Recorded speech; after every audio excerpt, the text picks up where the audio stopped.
Welcome to Understanding Value. So I've been teaching a lot of the stuff that you'll be hearing in this course over the past 2 years now in the mentorships that I've been doing. I've done a couple smaller group classes. This is my first big group class, so thank you so much for being a part of the experiment. Also things that are just important to me, things in my life, going for walks and just being kind of, see something that makes you inspired, you feel kind of grateful for things and wanted to express that in painting. So really, again, this is a language about how to kind of express the things that are important to you. And later on, we'll talk about that expressing those very sincere things are the most important part of this. All the technical stuff we'll talk about is really fun, but it's really just a means to an end. You don't want to put the cart before the horse and think that it is all about technical stuff. It really is about because really, honestly, with no classes, it would take longer. But if you were really passionate about what you wanted to say, you really had to say something, you'll figure out a way to say it eventually. Art became kind of frustrating for a while. I mentioned that I almost became a dentist. And for a while, I thought that art was really not going to be something that I could do as a career. I think music became that outlet for me in a way that wasn't kind of just depressing every time I picked up a pencil. It was, I could explore kind of the same things. Really, music composition is really the exact same thing as painting composition. That's why I don't really do much music composition now, because I'm painting more often. So it's it really gets to the same place. So painting is problem solving. And again, the problem is, how do we communicate our ideas using this visual medium? And thinking about it as problem solving, we talk about kind of taking yourself out of things a little bit. When you think, oh, I'm not painting, this isn't determining my worth as an artist, I'm solving a problem. The pressure, at least for me, just melts away a little bit, because it's about the problem to solve. It's not about your identity as an artist. Obviously, it still comes in, but this is a way of thinking about it in a much more practical sense. Here's this map that we started yesterday. We're going to go and finish up this pyramid here, and then do a demo of kind of working through the pyramid. Let's zoom in here a little bit on this optical versus conceptual thing, because really what we've been doing here, I think that the easiest way to break this down is we've been using that 3D to 2D pipeline, thinking about the 3D form mentally, and then converting that into a purely kind of optical impression. But they are not mutually exclusive. So even just having these flat groups of value here, the idea is that where we want it, it's conveying as clearly as possible the form and the ideas that I was intending. And some of that involves form and the structure of the face here. So we want to say these things as clearly and as simply as possible. So again, the bottom of this pyramid is drawing, and drawing, being the definition that we're using here, is the expression of relationships. And the most fundamental relationship in drawing is the optical versus the conceptual. Optical being that pure kind of image that forms in our retina. The conceptual being when we close our eyes, we have kind of that wireframe that we're imagining, that sense of touch. You can see here that when he was planning out this painting, he was thinking about it more like this was a Levitan painting. This is just totally averaged out. If I drag my color picker across here, this is just fairly constant. And if I do it across here, it is jumping up and down like crazy. So really, I have to zoom out of this to be able to see that big relationship he was thinking about. But he was planning all of this stuff from the beginning of these are the big relationships.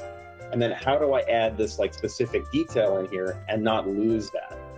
A lot of what we're gonna be talking about in the homework is that things like this have been added into the first impression. Wow. Basically, information has been overstated. We're gonna look through that, but it's such a clear way to see it when it's just been two values. But that's one of the big difficulties, is once you find this accurate, average, low resolution version of the painting, how do you add the high resolution detail and not have it distract from it? Well, the idea is that you make it really small, you squint, you take your glasses off, you make sure it reads the same way as what you're intending. There are other ways to compress this form, but you can see this is really a blueprint. If I were to, let's apply this. So the way that the 3D program is working right now, it's basically pictures the notepad file, and you have this 3D data of where is each of these vertices placed in space. So you can like convert this to math and send it to somebody and they can rotate it around. So this is kind of like think of it like kind of like Terminator vision. Like this is just kind of the idea that we can see when we close our eyes. Once you start applying light to this, once we change the light, that stuff really disappears. It doesn't make sense to memorize anything to do with something optical because it's completely subjective to that exact moment. If I rotate this a tiny bit, those shapes change completely. If I change the light a tiny bit, those shapes change completely. So there's a little bit more like constancy to the sense of touch than there is to the sense of sight. There's more constancy to like the idea or a model of form than there is to once you start sensing that light on your retina. Does that make sense? These look really good. I'm especially curious as to if this one was from imagination, because the gun and the finger coming through here, that looks really great. It's a great example of like this thinking of things in 3D, compressing them down. Like that looks really good. I think some of the stuff feels a little awkward, like maybe they make the fold shape more important here. And same with the face of like this little bit of nostril. Then we can find something a little bit bigger. About like even the planes of the nose at first, like something's a little bit off about this. Off about the drawing, I think. I'm just trying to make these shapes a little bit more characteristic. We've got big, but it's like kind of medium here too. I want to make that small. And the ear can be covered up by more here. So it's like really subtle changes. We got most of this here. Like, how can we really reinforce the roundness of the head? More of that shape, and then a little bit of this. I'm trying to use what I can to create these drawing cues. That's the most important thing. Looking at this more rendered one, I think you're doing a better job of not letting the value get kind of muddy. I think you can knock it back even a little bit more. Like if we reduce the specularity of the skin just a tiny bit, that metal is going to read it. You can push the metal like you did here, darker. So now the metal is going to be more different than the skin.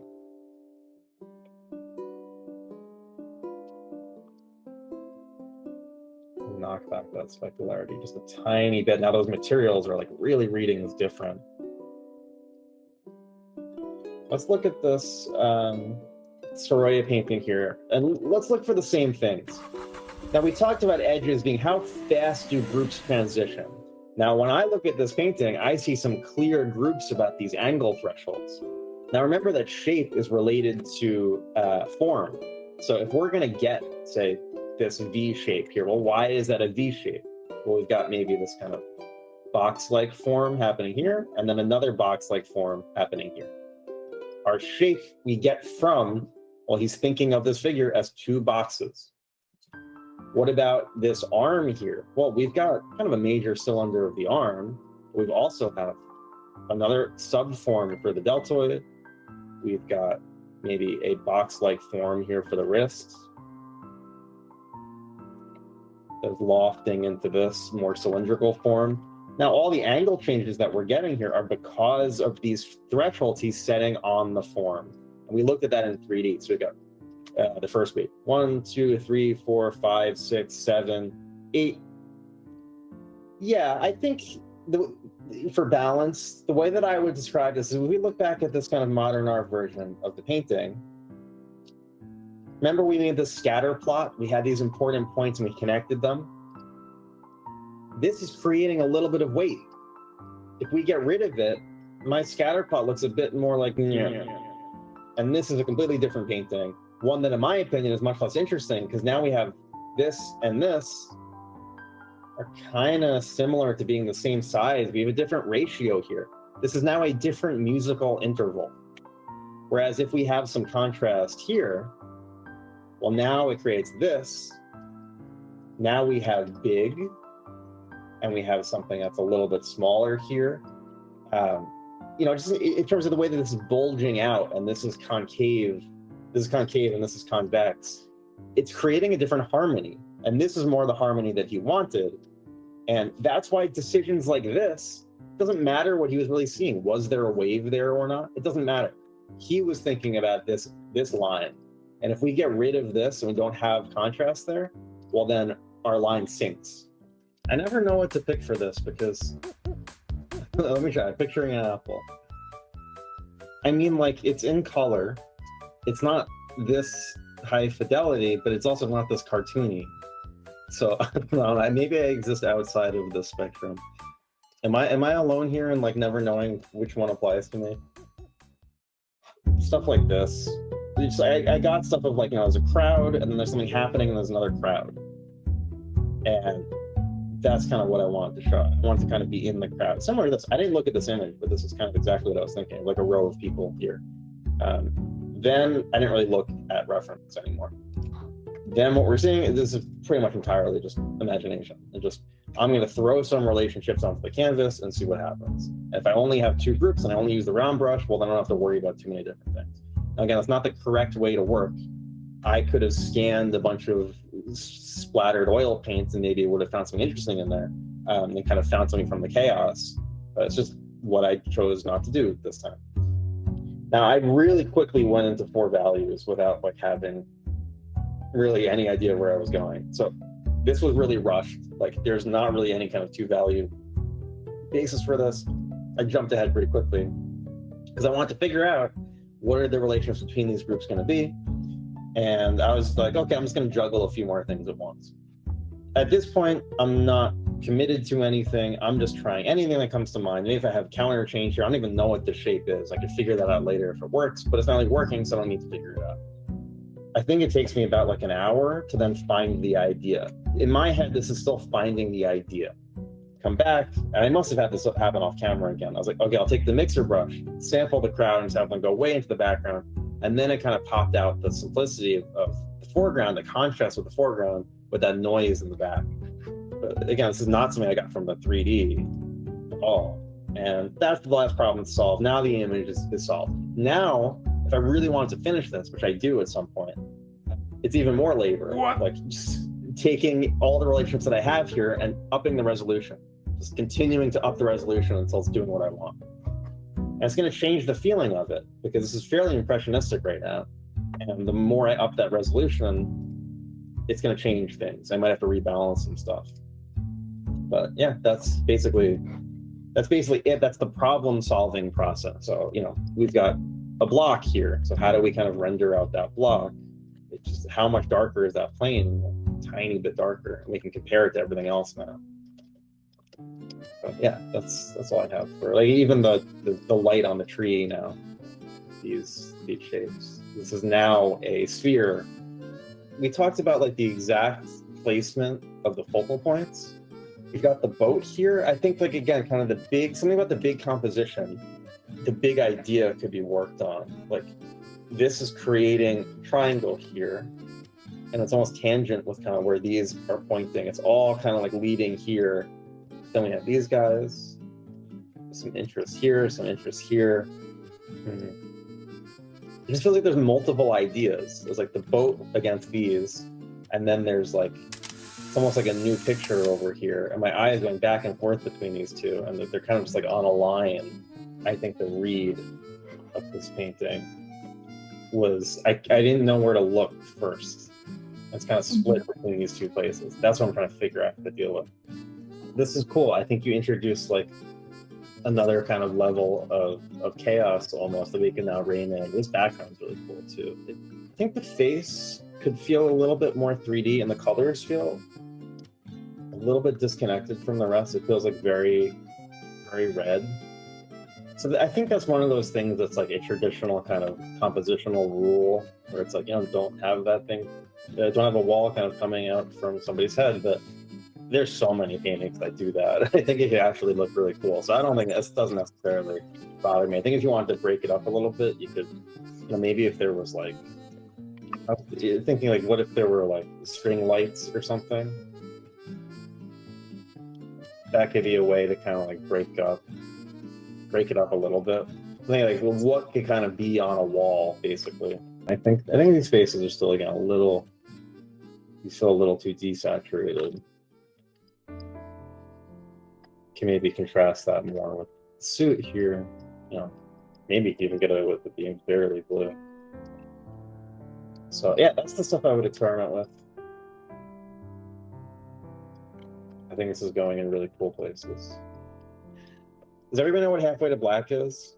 It's talked about in like Scott Robertson's books. It's a strategy for rendering, similarly to how we talked about like the zigzag is a strategy for rendering. It's really only for like a specific kind of material, and it doesn't really take into account the budget, whereas I think like the zigzag kind of takes more things into account, materials and the budget. So if we had, say, a sphere that was this value, I think that this really held me back for a long time, because when I learned it, I was like, oh, this is like the secret. Like, finally, I found the resource that tells me like this is how you render. And it's just this formula of like, okay, if this is this value, the shadow is going to be halfway to black. So here's black, here's halfway to black, here's our shadow. And if this is like the plane that it's sitting on, halfway to black. So here's our shadow. You know, roughly the same. Say we had a material that's this color, halfway to black, you know, and on and on and on. Let's say this is a little darker. So we're never really going to approach black, and it gives you stuff like this. But I never thought about how these actually like relate to each other. It was just, that's what I did for everything. I didn't really think much beyond that. And it was only like, honestly, a few years ago, probably more as I got into 3D and learning about the PBR stuff that I showed, where I was like, wow, this is like just not a good system for this at all. It doesn't really take into account so many things. The way that PBR worked, the way that modern kind of rendering engines thought about materials and path tracing, the way, you know, it deals with reflections, it was like, no, that's not super scientifically accurate, but it is so much more useful for painting. Now, halfway to black is like, it's more like a thing for product rendering. Like if you are learning how to do industrial design and you have to show really clearly like different, like all the plane changes that you can. Because if you're doing a cube and you're saying like, okay, this is, it also like really accentuates the 1, 2, 3 read. Like that's kind of like part of the dogma of this, where it's like you need light, shadow, and then, you know, what's something kind of in the middle for our third plane. Maybe this is a cast shadow. Well, we've got a really strong 1, 2, 3 read that's a lot of form, but look how we spent the entirety of our budget on those like 3 planes. So I found that that was like really not useful for painting, because I would see so many paintings where it's like, okay, maybe this is the light and it's just the same value. Or even like, you know, if the light is a slightly different angle, we've got 90-degree plane changes, and it's that whole shape is just one value. That's not a 1, 2, 3 read. So in painting, like sometimes we want to intentionally lose things to like save on our budget. Halfway to black, the 1, 2, 3 read, it uses all of that up with the assumption that this cube is going to be the only thing that we're showing in the picture. It's the most important thing, and we just want to be as clear as possible with describing that. So it's still kind of a useful tool, but in a very, very specific circumstance. Okay, here it is. From 2005. I was 15. 15-year-old Devin art. Here's some Half-Life 2 fan art. Also, I think I was 15. This was for, there was like a Half-Life 2 fan site, and there was a contest to do like a propaganda poster like you'd see around City 17. And I think I got, it was either first place or second place, I can't remember, but it was an exciting time. So, plane changes. Plane changes are really the thing where you can understate them, you can overstate them. So, you know, if we have light coming from here and these 2 planes are seeing the light, we've talked about how everything is reflections now. If these 2 planes were seeing the light source and this plane was not, well, how big is kind of the angle difference? How much more is this plane seeing it versus that one? And they're probably going to be more similar than different. And if you don't overstate this difference, you're going to keep a lot of budget for other things like cast shadows or other planes. Because if we did this, if we overexpanded this, then you can see we'd have to start going through the floor for other stuff. So really what I want you to try doing, especially from life is like a playground where you can experiment with this stuff, is to see a relationship and say, I'm going to say it's this. And then for the next decision, you relate it to that. When you think that way, relatively, you start naturally clipping stuff. I want you to like discover why things would maybe have empty shadows, like no information in the shadows. Well, that's a natural consequence of placing contrast in the light. It's not like some arbitrary rule, it's just a natural consequence of relative comparison. And when you start like discovering the results of having groups based on the decisions, that's when you really kind of understand it. I don't want you guys to think that like this is like a stylistic thing, like, oh, I'm just going to kind of randomly place values in the light and have nothing in the shadows, or have stuff in the shadows and clip all the lights. Like if you can make a decision and trace all your decision making and find that the result is just a natural consequence of comparison, you're going to be much better off, and you're going to have an actual understanding, as opposed to like this becoming any kind of arbitrary rule for like making something look stylish. Yeah, I mean, I think that's really all I have for you guys. You don't have to go home, but you can't stay here.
Just gonna let everybody filter in, and we'll start in a couple of minutes.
If I turn black and white again, just let me know. I'll just have to reset my camera. It's classic Devin, film noir.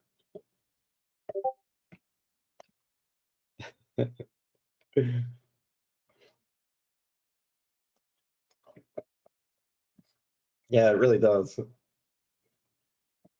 Understanding value in webcams. The lessons start immediately here.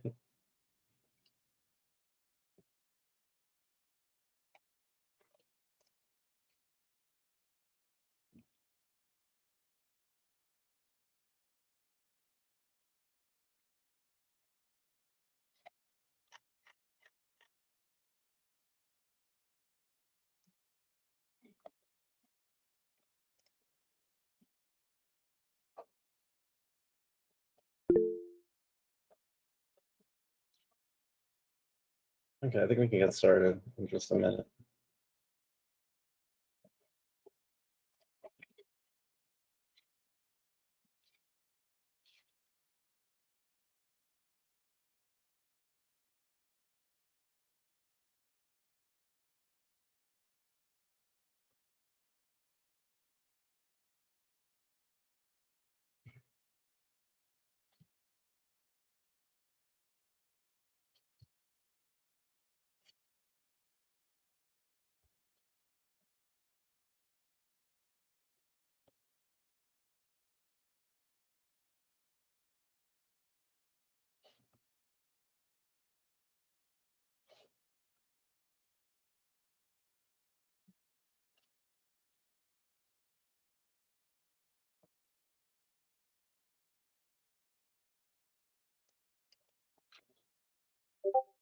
Okay, cool. So welcome to Understanding Value. So I've been teaching a lot of the stuff that you'll be hearing in this course over the past like 2 years now in the mentorships that I've been doing.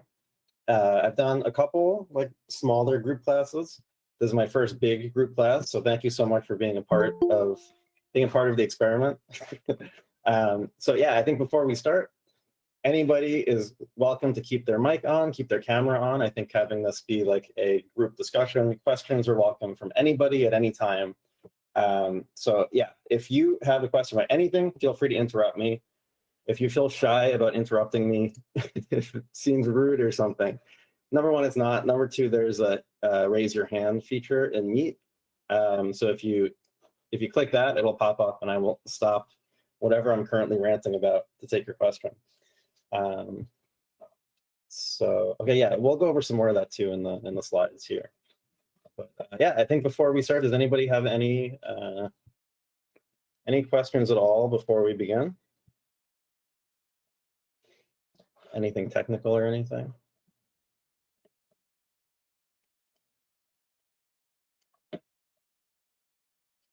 Okay. If somebody has a microphone, would you mind anybody turning it on and try talking so I can just see? Hey, Devin. There we go. Perfect. Hey, Hello. Hi, everyone. There we go. everyone. Hey, that's a group. Hey, guys. So yeah, we'll do a little bit of introductions soon. I'll talk about myself, and then more comfortably, I'll ask all you guys about yourselves. But yeah, let's get started. Okay, so yeah, value. This course it's going to be 4 hours long generally. You know, this week we're not going to have homework to go over, so today might be shorter. Some of them might be longer. I can't really make any promises because it seems to be up to the gods as to how long these classes generally take. So yeah, the homework is going to be assigned at some point in the session. I'll rewrite the details of the homework in the Discord. That way you'll be able to quickly kind of refer back to that instead of searching through the recording. So yeah, everybody can do the homework. The way we've been doing it in the other classes is everybody's been posting in the homework threads. Like if you're a spectator or if you're in a critique tier, it doesn't matter. I was thinking about separating at first, but it got kind of confusing. So the critique tier has like their fancy yellow names, so it's easy for me to see who's posting where. Okay. And you could have like some discussion in there also. I would say just for like the critique people, try and post all the homework you do at once so that like when I see your name for the week that I can just kind of download it all into everybody's folders. But yeah, it's less important if you're a spectator. And then there's that group feedback thread where if you're particularly kind of looking for feedback from the group, or I can pop in there, you could post in the feedback channel. So if there's any kind of like Discord questions or course setup, you could always just reach out to me on Discord. I'm on there too frequently. Yeah, so like I mentioned, questions and discussion are really encouraged. If anything kind of pops into your head and doesn't make sense, definitely interrupt me. Questions can come from anybody, critique tier or spectator tier. You are all lovely in my eyes. Okay, so I was born on a fateful day in 1990.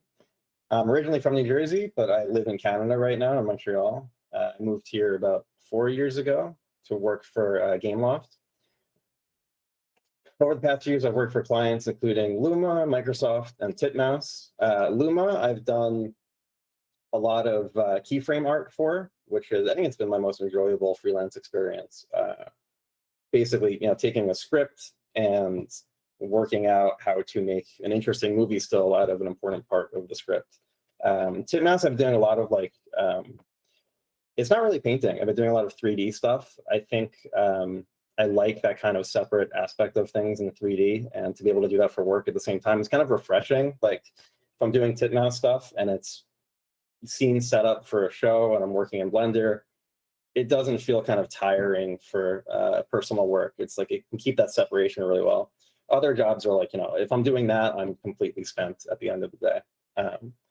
I think my main inspirations are, I really like old master paintings. I think going to museums as a kid was like, I think that was the moment where I just looked at them. I was like, okay, this is what I have to be able to figure out how to do. And who knows why that happened? I mean, my brothers are with me. One of my brothers is now a dentist. So that almost became my fate. I can talk about that a little bit. But my older brother, so I have two older brothers. The middle one's now a dentist. The oldest one is a graphic designer. I actually worked for him for a while as a graphic designer, helping him out. But yeah, his interests moved towards more of like the graphic design side of things, and I was more into the painting and drawing. What I've learned now is that they're all identical. It's all the same stuff. And really what I want to talk about is like how these principles that we're learned here in this class can be applied to anything. They can be applied to what I've been finding recently, life lessons, things about, I think this was talked about in the channel a little bit this morning. There's a lot of personal development that can happen. And generally in art, it tends that difficulty comes from overcomplicating things. It's really generally a lot simpler than it seems. And I know my whole progression through art was that. I think back and I was like, what was I doing? I was like working so hard and like really struggling at things that were just a lot easier than I thought they were. So hopefully another thing I can show you is that the way that things work is very elegant and simpler. And when you can think of it that way, it becomes so much more fun. And you feel like you actually kind of understand what you're doing. It's not really an exercise in frustration. It is a language that you can learn how to communicate just like any other language. So yeah, my other hobbies, I mean, so I also like, I don't know, in the past few years also like I can trace back a lot of the paintings that I've enjoyed doing a lot more from just reading random stuff, books that I liked, or at 3 in the morning reading a random Wikipedia article, usually about like specific obscure architectural elements. Yeah, and for some reason that just gets me excited. Yeah, I think also things that are just important to me, things in my life, going for walks and like just being kind of, see something that makes you inspired, you feel kind of grateful for things and wanting to express that in painting. So really, again, this is a language about how to kind of express the things that are important to you. And later on, we'll talk about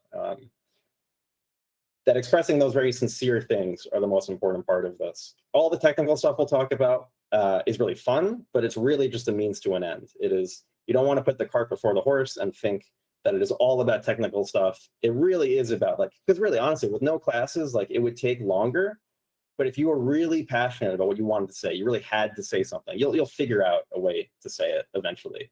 I think all the great artists really just had that kind of drive of like, I need to be able to communicate this. There's an extreme need.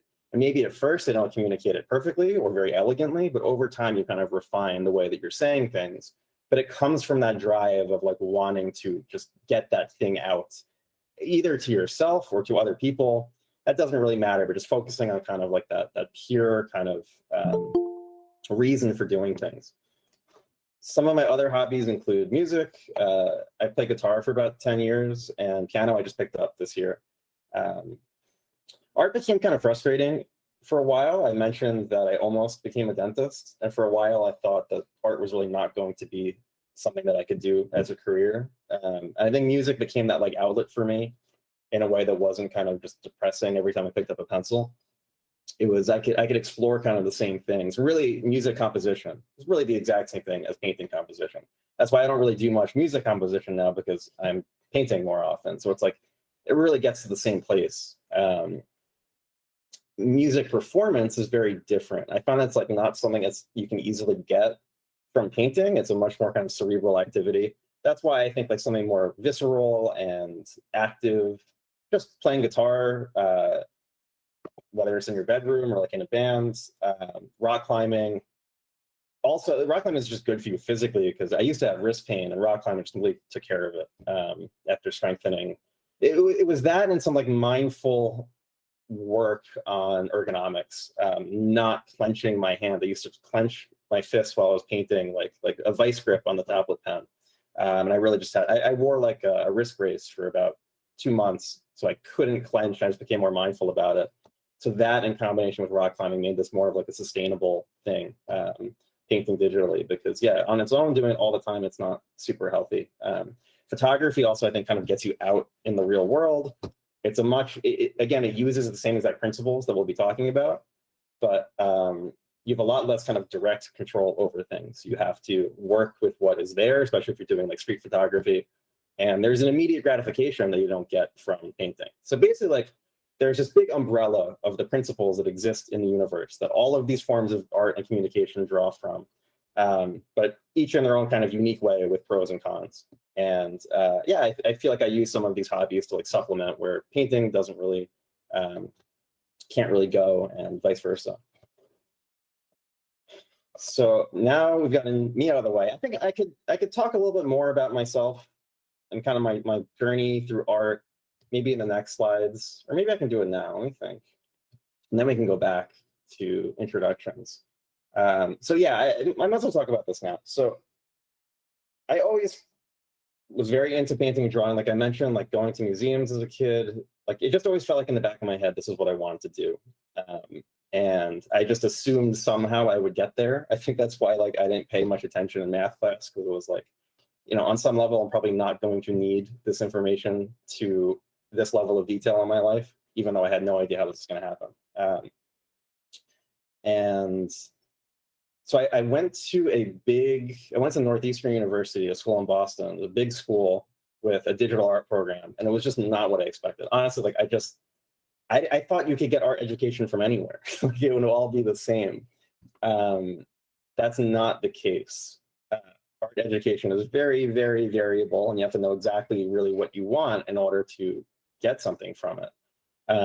So I think the first thing when I realized something was wrong was that in kind of the freshman class orientation, I'm sitting there in this big, in the big kind of auditorium, and I see my portfolio that I applied with on the projector in front of the entire freshman class, where the director of the program said, "This is what you don't want to do," pointed at my work in front of everybody. So I kind of like slumped down in my chair. And the reason was because it was representational work. Like I was inspired by the old masters. I had some like Sargent studies in there. And it was just that kind of academic thinking was frowned upon. And I think I'm not against contemporary art, abstract art. I think we'll talk about this. I think all art is abstract at its core, but I think that is a very dogmatic way to view things, a kind of reactionary that painting has to be this one particular thing. Like it really doesn't. I didn't know this at the time. I just felt like, something isn't really right here. I'm probably not going to get the kind of education that I want. So I think I should have really kind of stuck to my guns and dropped out of the program and found something else to do. But I decided I'm going to completely change my life goals and become a dentist because of a lot of pressure from my family. My dad's a dentist, and my brother was eventually going to dental school. I think he was taking courses at the time, so it was like they were really kind of convincing me this is a very practical thing to do. So I was like, yeah, that sounds great. And then I could paint a couple days a week when I'm not working, basically. I'll have kind of the practical thing, and then I could be a painter in my off time. And at the time, that sounded like a very reasonable thing to be working towards. So I switched out of the art program. I started doing psychology, neuroscience classes because I was interested in it, and also I could get the prerequisites for dental school.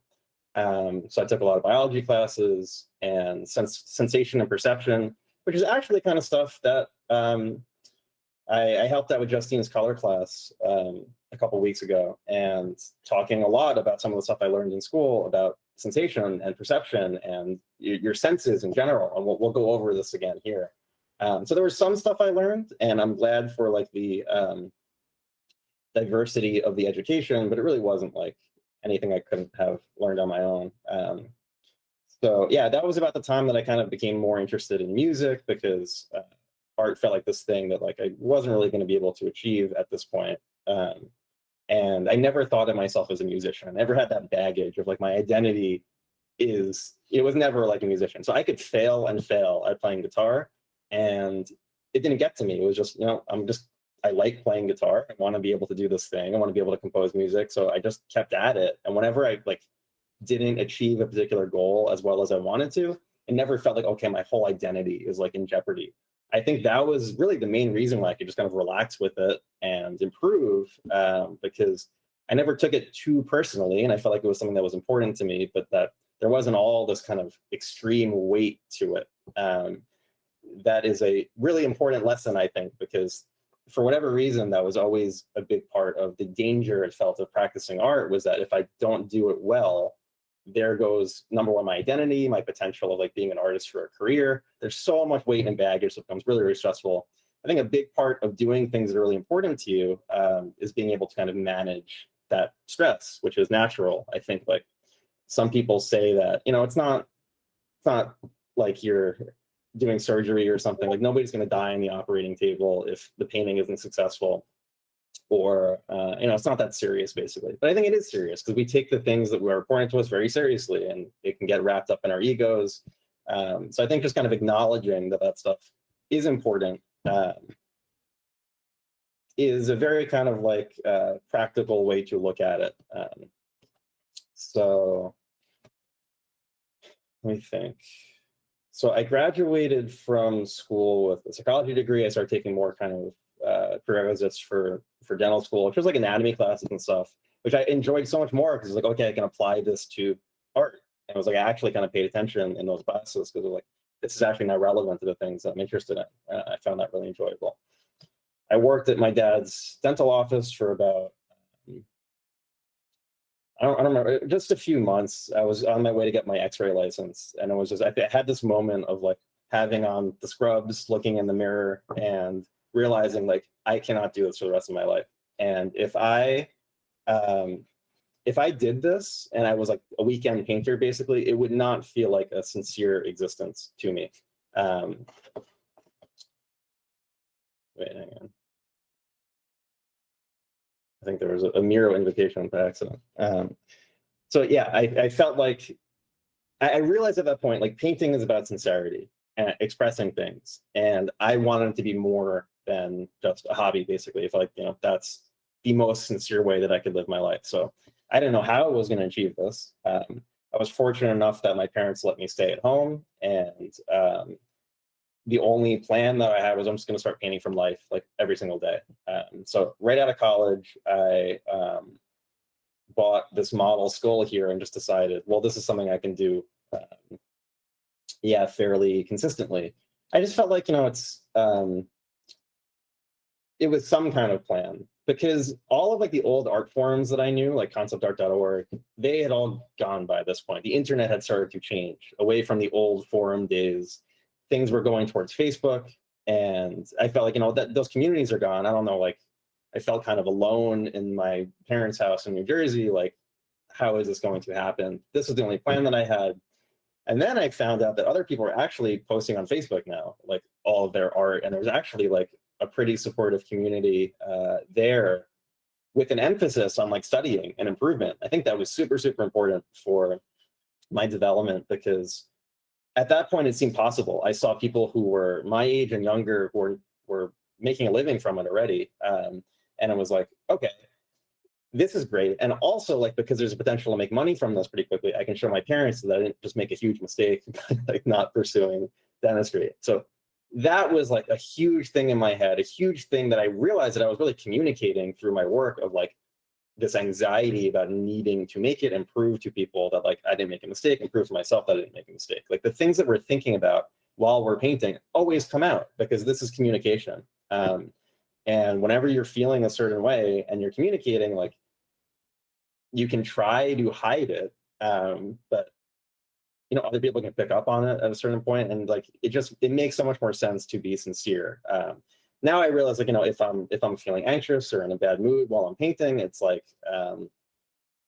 that's just a necessary component of like being an artist. And I think now with AI it becomes like way more obvious about why that's important, about how like stale and horrible to look at AI images are, of like perfect consistency, where you know exactly what you're going to get before you do it, where there's no mystery, and it's just this cold soullessness. So now I think of like that, that you can't have 100% control kind of over your output as this great thing, because it makes it interesting and unpredictable and creative, as opposed to just a machine, basically. So I think like reframing kind of these things about being human as like a positive is always helpful. That's what I found, at least. So painting from life technically is also really, really important. I learned so much about what I know of values and colors and light from painting from life, and the consistent practice of doing it every day, because I found that when I did it every single day, the practice built upon itself. Whereas before this point, before 2013, which is when this was, it was actually like January 13th or something, 2013, when I decided like I'm gonna do this every single day. Before that point, I had only drawn maybe 3 times a month, where I would do paintings, but like it was never daily consistent practice. I really think it was because it was like scary to me to paint, because I didn't know what my future was going to be, and painting made me confront those questions. So I just kind of procrastinated about doing it. And now this was like sink or swim point, basically. So I started doing it every day, and then found the practice actually built upon itself. You can kind of look back and see progressions too. So basically, if you haven't painted from life before, it's really important. And I think it's become less emphasized over time. There's been things kind of like virtual plein air, where it's been shortened to plein air, and like that term has come to mean almost working from a photo, which is like the opposite of what it really means. So yeah, painting outside, working from real light. And we'll talk about exactly why working from real life is more important than working from photos. But there's things you can get from everything. Basically, from life, you have kind of like the greatest range of information that you can work from to compress down into these groups that you can play with and make a picture with.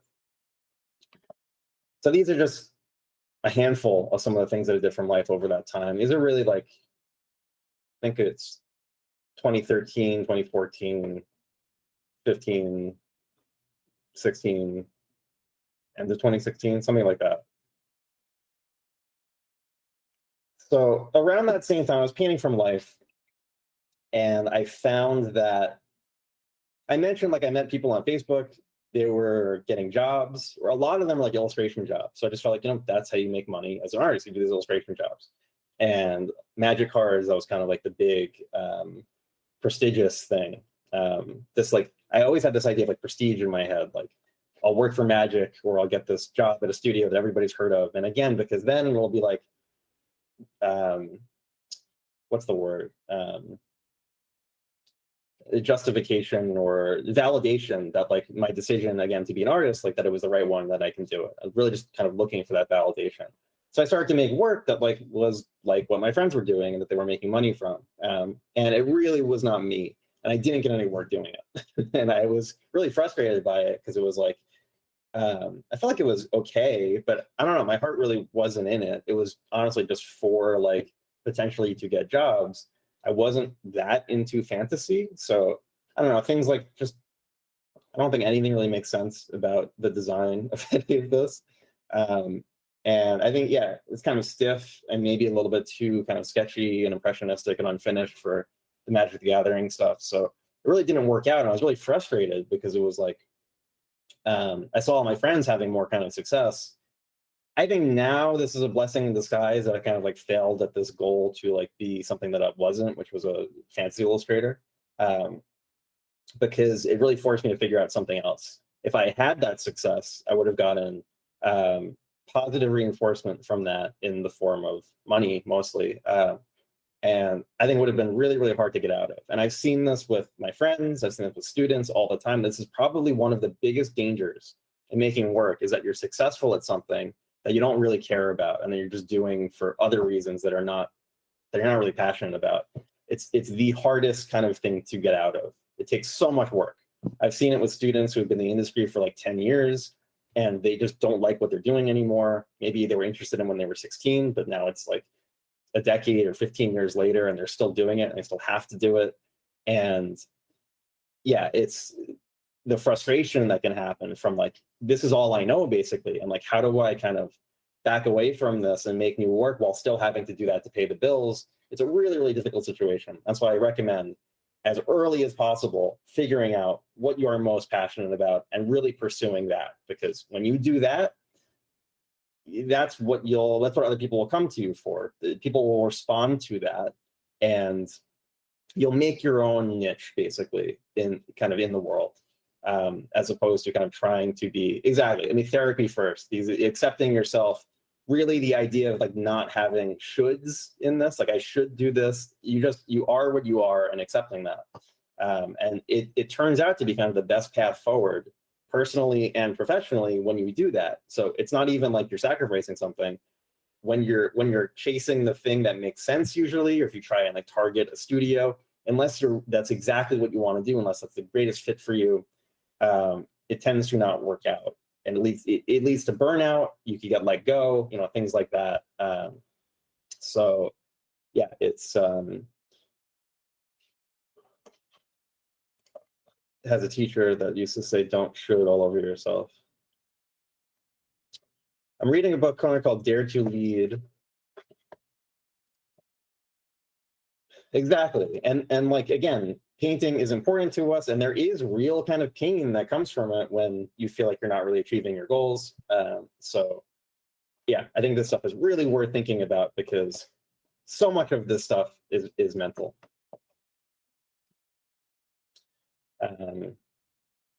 So yeah, like let's see here. Let's say that there was like, at least in my opinion, art that is like maybe not so well done, but you can tell that they really cared about what they were doing. It's always more interesting to me than if you go on ArtStation and you just see what somebody's chasing a trend, even if they do it super, super well. That's just not, it doesn't hit you in the same way. That's why I always try and think first now. It's like, I think over time, the thing I think first when I look at an image is like, what is this actually saying? What is it communicating? When I first started, I definitely wasn't thinking about that. I was thinking like, look at the brushwork, look at the fancy stuff that's going on. But now kind of under the surface, if it's just fancy brushwork, like it really doesn't interest me that much anymore. It's interesting kind of on a technical level, but I think when I look at like a lot of stuff on ArtStation, you think, what is it saying? Well, it's probably saying something like, well, I saw somebody else do something like this and I wanted to try it. And it's like, if you're only kind of doing that and you're writing in somebody else's handwriting, it's just really, it's not that interesting. So I think it's really worth thinking about what are kind of the external influences that maybe you don't realize that are kind of voices in your head telling you have to do this certain thing. And that's why we talk a little bit about like noticing in the Discord. We'll talk about this in an artistic sense of like noticing what's happening in an image, but also noticing what's happening in your inspiration of like, if you have an idea, is there anything in your head telling you that you can't do that thing? Even subconsciously, you can like discount your ideas really quickly and not even attempt them. And so I think it's worth kind of like, anytime you notice this feeling of like, I'm very excited to do something, shortening that gap between noticing it and attempting it. So you never have like that time to forget about it, because you're never going to do it basically. And this is impossible to be perfect at this stuff. It's really just kind of trying to be aware of these things and doing the best that you can. And yeah, I think you find even when you kind of make a decision that maybe isn't super practical, but it is sincere and it's really coming from you, there is a lot of intrinsic rewards to that. And I think really art is intrinsically rewarding beyond any kind of like industry stuff or fashionability of things and social media. I think there's a real kind of intrinsic value to art and value to the world about like exploring the way that our senses work and our emotions. I think it's very valuable, kind of something very valuable to put out into the world. I think it's a very positive thing. And again, I think the world could use kind of purely positive things. So yeah, and this idea about kind of being sincere about who you are and what you're looking for is very helpful for life in general. I just had a mentorship with a student who we were talking about this, and he was like, oh my God, this is just like relationships. I think like he had like an epiphany about his relationship with his girlfriend or something. We're talking about how to draw. So when these principles are like really big and broadly applicable, when there's like a theory of everything, I think that's when they're the most useful and the most accurate. The thing that I think I would stay away from, or at least be aware of, is specific processes, because specific processes get you to one particular place. They can lead to one particular kind of idea. And we want to talk about stuff where you can do whatever you want, where it becomes like you-centric, whatever your passion happens to be at the moment, you have the tools to express it. Just like if you're an author, like if you just learn kind of the non-specific rules of language, you can write any kind of story, as opposed to some kind of formula that gives you only ever a sci-fi story with like romantic comedy elements. Like, because basically a lot of art education is like that, where it's like, I'm just going to teach you how to do this one specific thing. But that's somebody else's answers. Everybody has their own questions, and you need to figure out your own answers to those. I think that's why, again, like art can be kind of scary, because everybody's in their own little rowboat, and you can't really help each other too much because everybody has their own questions. You can see this kind of thing in like atelier education, not just ArtStation, but in the fine art world. You go into an atelier and your work looks like everybody else at the end of it. This happens with a lot of art center students, I find too, in my teaching, of like, they give you the same assignments and everybody's work looks just exactly the same at the end. And by the time you're done with it, you don't even remember what your passion is, because everybody else is kind of getting into the competition of it, and you just become in this bubble. So I think bubbles are very bad in art unless they are like friendly competition in order to kind of have everybody reach their own goals. That's really what like it used to be in the past. They would encourage more of a mental approach to art as opposed to any specific process. And it was kind of assumed that everybody would go off and use these non-specific principles to do their own thing after school.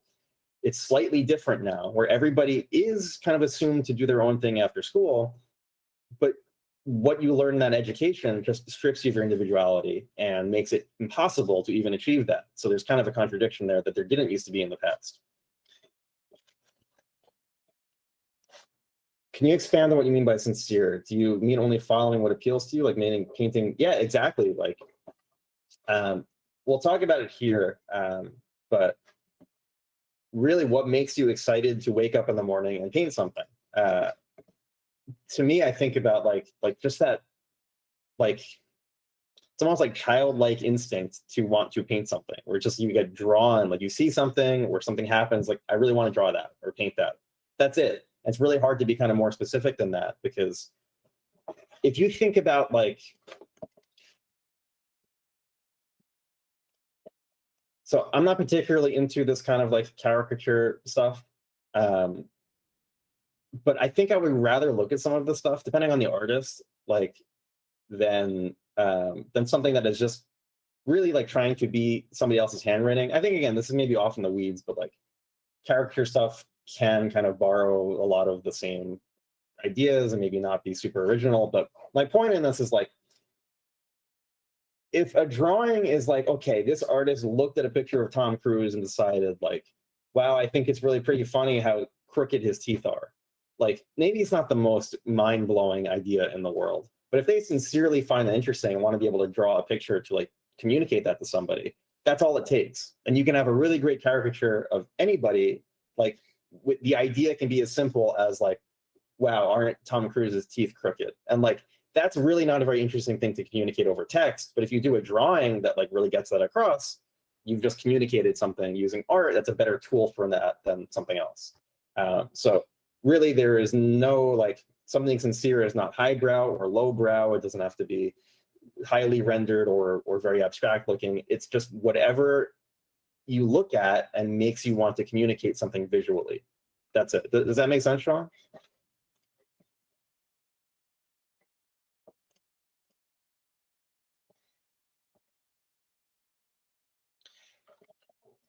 So you're spending more time thinking about what interests you in your idea subject before you even make a mark. Yeah, exactly. Because the making a mark thing comes after that. All the ways that you could possibly make that mark, they're all equally good unless you have some kind of goal or like thing to compare that to, some kind of idea to say, well, did that mark get me closer to my goals or not? Otherwise, everything is equally fine. And there's no judgment that you can make about it. So we're going to talk about kind of relativity. Everything is only anything relative to something else. Is this the correct decision to make relative to what my goal is?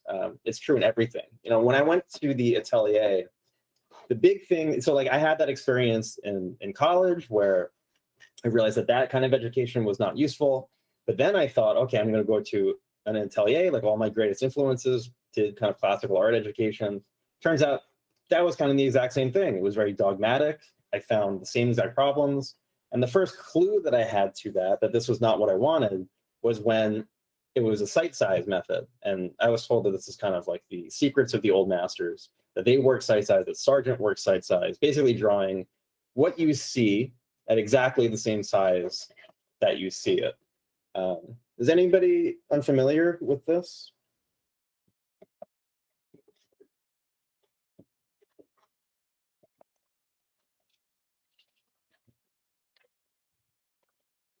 So basically, if you're here at your easel and you're looking at the model, you are, so let's say the model's over here, you are literally kind of measuring and saying, this is where the top of the head goes. This is where, you know, the torso goes, and legs are down here. Like, you're literally making marks on the canvas with absolute information. It's not a relative way of thinking. So they would say, you know, like other aspects of art are relative, but you know, this one's absolute.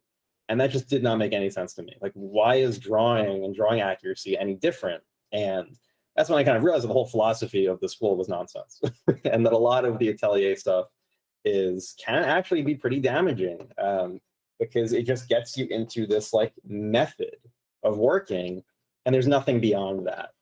And I can't stress how different this is compared to what they actually did in the past. Let me give you an example. So if you're working this way, they will say, just look at what you see. And if you just copy honestly what you see, you don't have to worry about anything else. So say like you're confused of what you're looking at as a foot in shadow or something. So what is that shape? It doesn't even matter. You just draw what you see and stop thinking. That's what they said. Thinking is going to get in the way of you doing this. If you have ideas in your head, it's going to start like changing what you're seeing. Therefore, try and be as objective of a camera as possible. I think this is really terrible advice because you can't separate those. You can't get rid of the ideas that you have and stop them from influencing what you see. Art is so much bigger than just optical accuracy, just the light kind of on your retina. Our brains are so much more complicated than that, and so much more interesting of how the ideas and our conceptual knowledge about the world influences what we see, that willingly ignoring that it's self-deception. And I think that's kind of what a lot of this kind of education leads to, is unfortunately self-deception. We talk about Tom Cruise, like it is kind of cult-like, where it's almost like thought stopping, because I remember another example from the atelier of visiting artists would come in, and they would have completely different methods. Maybe some of them didn't go to an atelier, or maybe they went to the atelier across town. So there was like the Florence Academy, and then there was Grand Central, like basically across the street. Grand Central was comparative, and Florence Academy is site size. So I asked, like, well, would it be worth learning comparative? And they said, no, like, that's not how we do things here. And then there would be visiting artists who would have completely different methods, would never use site size, And nobody just ever asked, like, well, why are we learning it this way? It was just like, we don't talk about this. Like, you were born in this house where we believe these things, and we don't talk about kind of what your neighbor believes down the street. It's not relevant to you. And this was just, it was such an intellectually stifling experience to have that kind of dogma. So I think anytime you come across something that feels like a rule or doesn't make sense, like, trust your gut, trust your instincts about how you want to do things. Because yeah, I've seen people who kind of go through these programs and then after graduating realize that, like, this wasn't kind of good tools to have for creating art. And just like somebody who's been in the industry for 15 years and only has one thing, you can't get out of it. It's very, very difficult. I'm still trying to undo some of the stuff that I learned from 3 months in the atelier. So yeah, the opposite of turning off your brain, I think thinking is super, super important. And there's some advice in painting also, and kind of like turn off your brain and render. I want to take rendering kind of out of the vocabulary. I have a slide later talks about kind of new information, new definitions. I'm going to add rendering to that. I think I forgot to put it in, but we'll come back here. I don't even think about rendering anymore. Painting is problem solving, and we'll get into this a little bit later. But basically, forget how we got onto this. Yeah, dogma is not useful. Site size can have some benefits. You can learn certain things from it, but there's diminishing returns pretty quickly. So yeah, let me.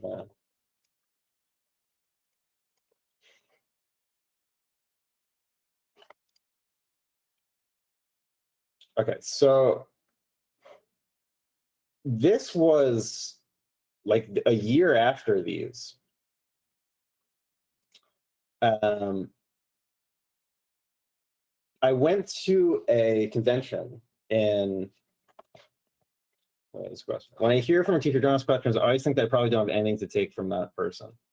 Yeah, I think if somebody says that, like, they're doing you a favor, because it becomes so obvious at that point that it's not somebody you want to learn from. But it isn't always like that obvious. When you're a beginner and you're not totally sure what are useful approaches, what's a good resource or not, it's really difficult. And I've used things like I wish I didn't, because I've had to unlearn them.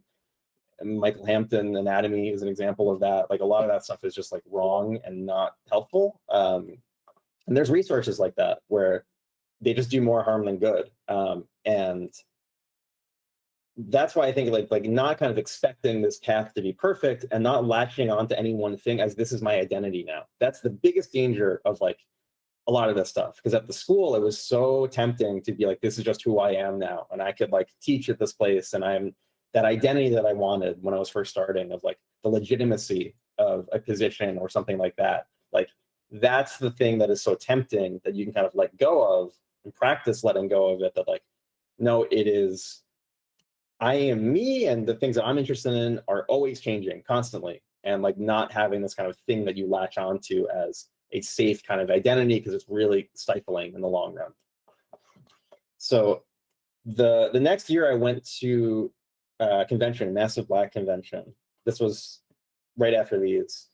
And yeah, I talked to like riot recruiters, like things like I would have never enjoyed doing if they ever happened. And I saw artists there like Theo Prinz. I think you can see kind of the influence that started to happen. Your cat's walking on the keyboard.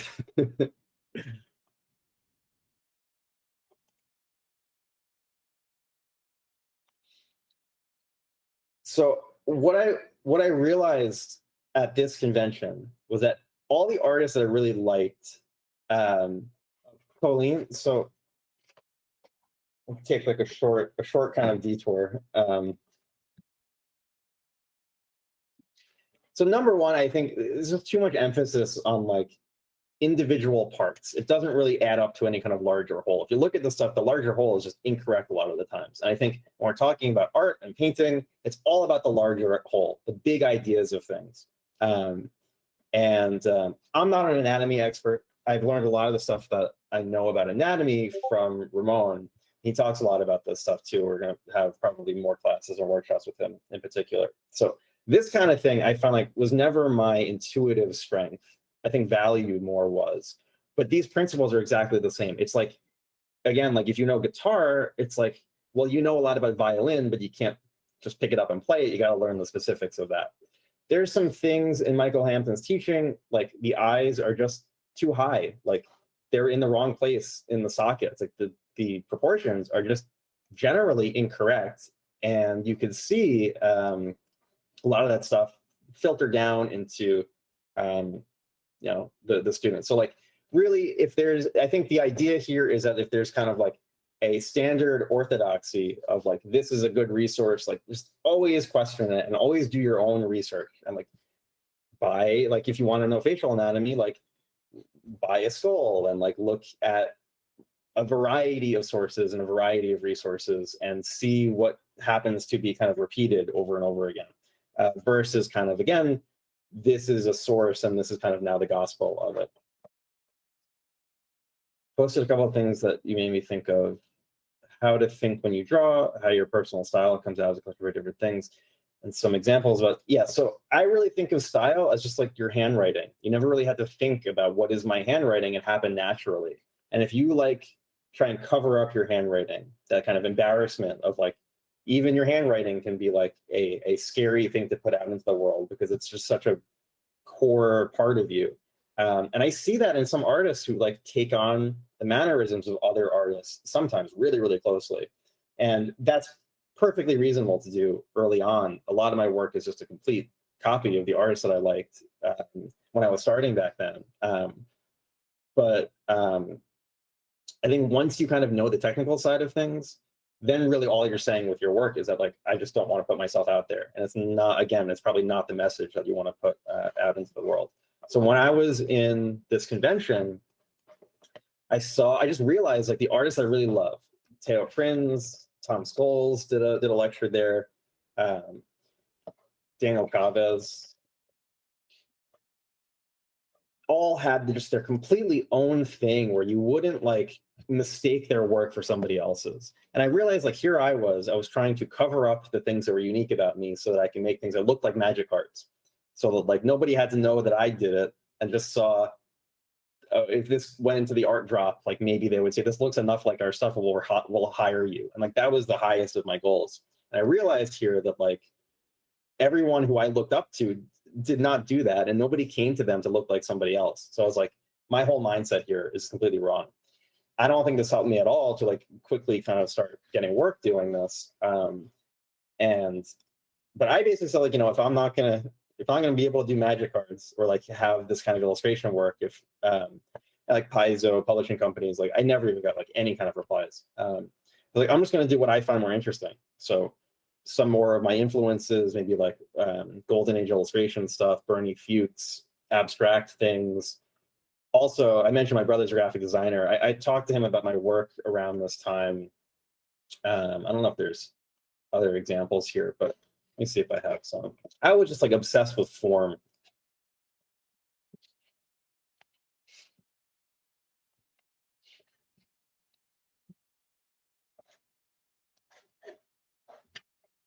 Let me see. So yeah, some of this early work, this was around like 2013. I was just obsessed with like getting things to look round, and not really anything kind of beyond that.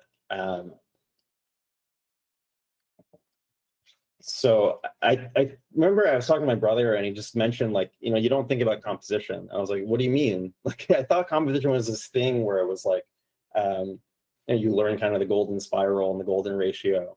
And I thought it was like something that like, okay, when you're done with anatomy and perspective, you can learn composition. And what I figured out from talking to him was that composition is just ratios. Like if you're doing any kind of decision making, you're making compositional choices. And that like a flip switched in my head of like, okay, I can actually like, this is actually a 2D thing on a flat surface, and I can make whatever choices I want really, and think about kind of how they feel in terms of the ratios that I'm making. I think this is things that I'm like really starting to think about here more than I was, where this is just, okay, I have to use a circle for a composition. I have to just keep the eye moving around. And basically everything that I did was just a circle. And that was like the only tool that I had, and I used it for everything. So I walked away from the tools to a point where it was like, when I start something, I'm not really going to know exactly how it turns out, to that kind of like exploration. Now, there's a lot of things that don't work about this, but there's things that like I tried that I would have never tried a year before, like putting kind of like flat patterns and contrasting that with more obvious form and perspective. Really, this is all just about picking a variable and contrasting it with something else, like this versus that. You can do it with anything. That's why these kind of like specific tools can become so restrictive, because you have to do this. It's wrong if you don't do this, and it really kind of locks you off from what you're really doing, which is using contrast to communicate. So really, like, whatever your goals are, failing is the best way to improve at it. So it really helps to embrace that, and not be scared of it. I think a lot of the things that can prevent you from progressing as an artist is by avoiding failure and thinking of it as something dangerous and scary. Like the world is not, I'm not going to get those things that are important to me if I fail. I'm not going to make money from this. I'm not going to look at the validation of getting a job. So yeah, I think thinking of failing as like something that is healthy for yourself is really important. But like I mentioned before, failing can be really scary because it makes you think about, am I cut out for this? All those kinds of like scary thoughts come up if you feel like you didn't do something to the best of your ability. So there's two things that can happen there. Two like extremes as a way to compensate for this. You can either not, the kind of that thing where you see people in their sketchbooks, they draw ahead and then they just scribble it out like they didn't like it. So I'm just gonna like, and maybe put like a speech bubble on there, write something like a joke, like make it into something like, I wasn't even really trying anyway. That's one way to kind of avoid the fear of failing and like the results of failing. The other extreme is where everything you do is just perfect right off the bat, and you're just completely not open to change, where it's like, my first attempt, and if anybody says anything negative about it, well, like they just don't understand what I'm doing. And again, because neither of these things are really like, they're not putting the goal, they're not putting yourself first. They're just a protective kind of defense mechanism against change and against the discomfort of it. So I think, again, like there's a healthy middle ground where you have this attitude that I mentioned of like, I'm not just going to have a completely open mind where anybody can put anything in it. I'm going to take it as gospel and use it as my identity. You think critically and always are thinking, is this something that's going to get me closer to my goals? And really like try to leave yourself out of it enough where you can really embrace failing. So yeah, accepting that it is difficult and it isn't supposed to be easy, that this isn't like some frivolous thing that nobody has any feelings about, and that you're the only one who has ever felt like upset after a painting didn't work out, or felt frustrated with your goals. So failing spectacularly, I think, even if you do that, like it's always more interesting to fail spectacularly than a kind of tepid success where you weren't really putting anything at stake. I think, again, people can pick up on this when you are like kind of fearless in pursuit of your goals and you try things that are way outside your comfort zone to just find the things that you could eventually improve at, because that's the only way it's going to uncover them, if you try and you fail at something. So this is always the first thing to try and do before any kind of tools. You think about what is important to me and you try to really just achieve it. And best case scenario, you don't, and that gives you more information on how to proceed. So trusting yourself to know that when you dive into the deep end and try this kind of thing, that possibly you'll do better than you expect, and also that the information you get from that is going to be valuable and can get you closer to your goals eventually, and it's not going to like break you as an artist because it's uncomfortable. So yeah, trust in yourself is very, very important. So this is the thing I wanted to add rendering to. I think it goes to this, but I talked a lot about me. I think it would be good to maybe we could take like a 5-minute break and then come back and we can do anybody who wants to introduce themselves. I think critique students would be good, but also spectators can join in. And I have some kind of prompts up here on the screen of like things that you can think about while we're taking a 5-minute break. And And yeah, I think it'll be cool to kind of talk about this a little bit first, because again, any of the technical stuff is really just in pursuit of communicating these things that are important. So I will see you guys in 5 minutes.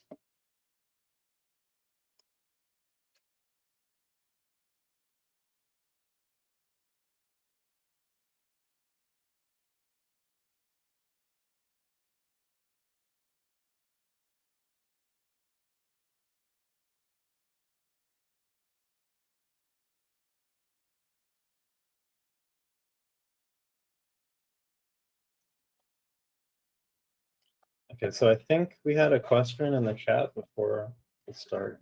I think one of the hard things about being more sincere in your art is it can lead to a lot of failures. Like if I just paint purely what I like and don't try to conform to at least some kind of finish or expected standard, it often gets overlooked. It seems like there has to be a certain balance of sincere versus what is expected.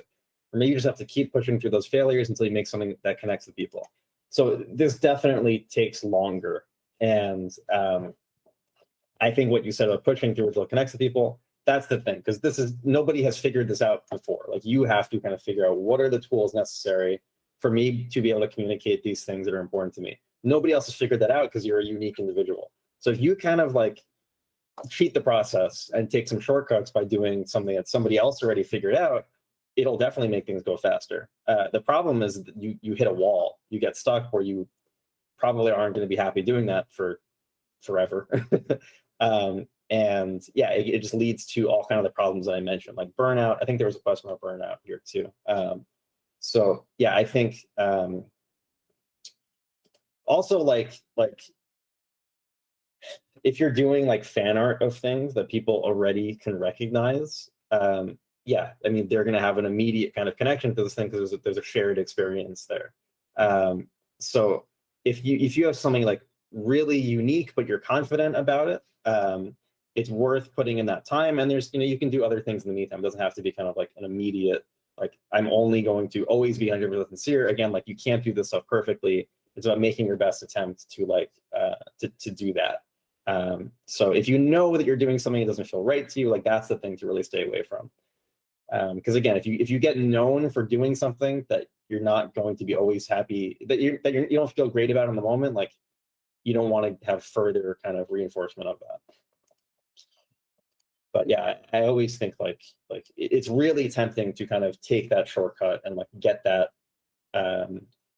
more short-term gratification, but it really leads. I see it so much; it always leads to a wall. I've never seen an exception to it. The other question is, Sean, does that make sense? Do you have any other questions about that?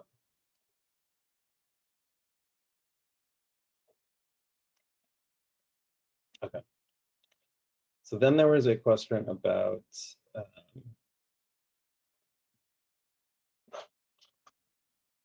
can I ask how you'd approach things when you have dealt with burnout, since it's really linked to the fear of failing? Yeah, so burnout is really like one of those things where when you recognize that you can't do this anymore and you keep forcing it, it just gets worse and worse. Like that situation that I mentioned of like, say it's a really bad burnout. You've been in the industry for 15 years, you only know how to do one thing, and it's not working for you anymore. And any attempt to do something else is just frustrating and can lead to like a lot of resentment. Really stepping away, I think, is like the only thing you can possibly do and like have a reset. Like whether it's like a tough decision about like finding a way to make money from something else temporarily. But I think like really stepping away, trying to get like as clean of a slate as possible so that you can kind of remember why you did this in the first place is how to get away from burnout. So it's a really difficult problem. And I think avoiding burnout is always better than like trying to cure it. It's in some sense inevitable. Like we don't live in a perfect world. You always have to make sacrifices with like if you have to do a job that isn't super sincere or you're overworked. Like so it's worth knowing how to like in that moment figure out things that will help and make it not so bad too. Like other hobbies I think are really useful. Like if you have to do something for an entire day, you can what's something that can kind of help you reset.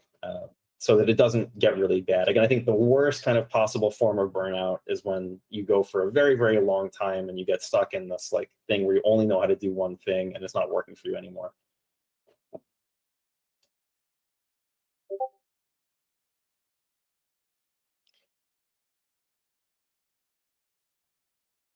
So yeah, I see also. So anybody can chime in here if you're a spectator or if you're in the critique tier. So yeah, why don't anybody who wants to jump in? You can introduce yourself. You know, what's your name? Where you're from? You can talk about some of the stuff. You know, what are your art goals? What is the and are you? Do you feel like you're kind of on that path? So yeah, Maria, you can go first. Hello. Can you see me? Can you hear me well? Yeah, sounds good.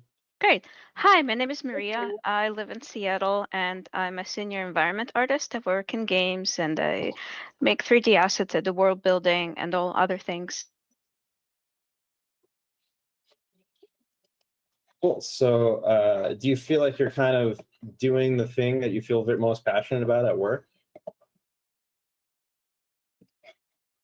She muted herself. Wait, yeah, you muted. Oops. Have you heard anything at all that I've said before, or have I been muting the whole time? I heard your name and where you're from, and Oh, weirdly that it muted halfway through. Yeah, I believe I do what I love every day. I really love my job and I go there happy every day. that's awesome. That's a very good place to be in. Yeah, thank you. I consider myself extremely lucky.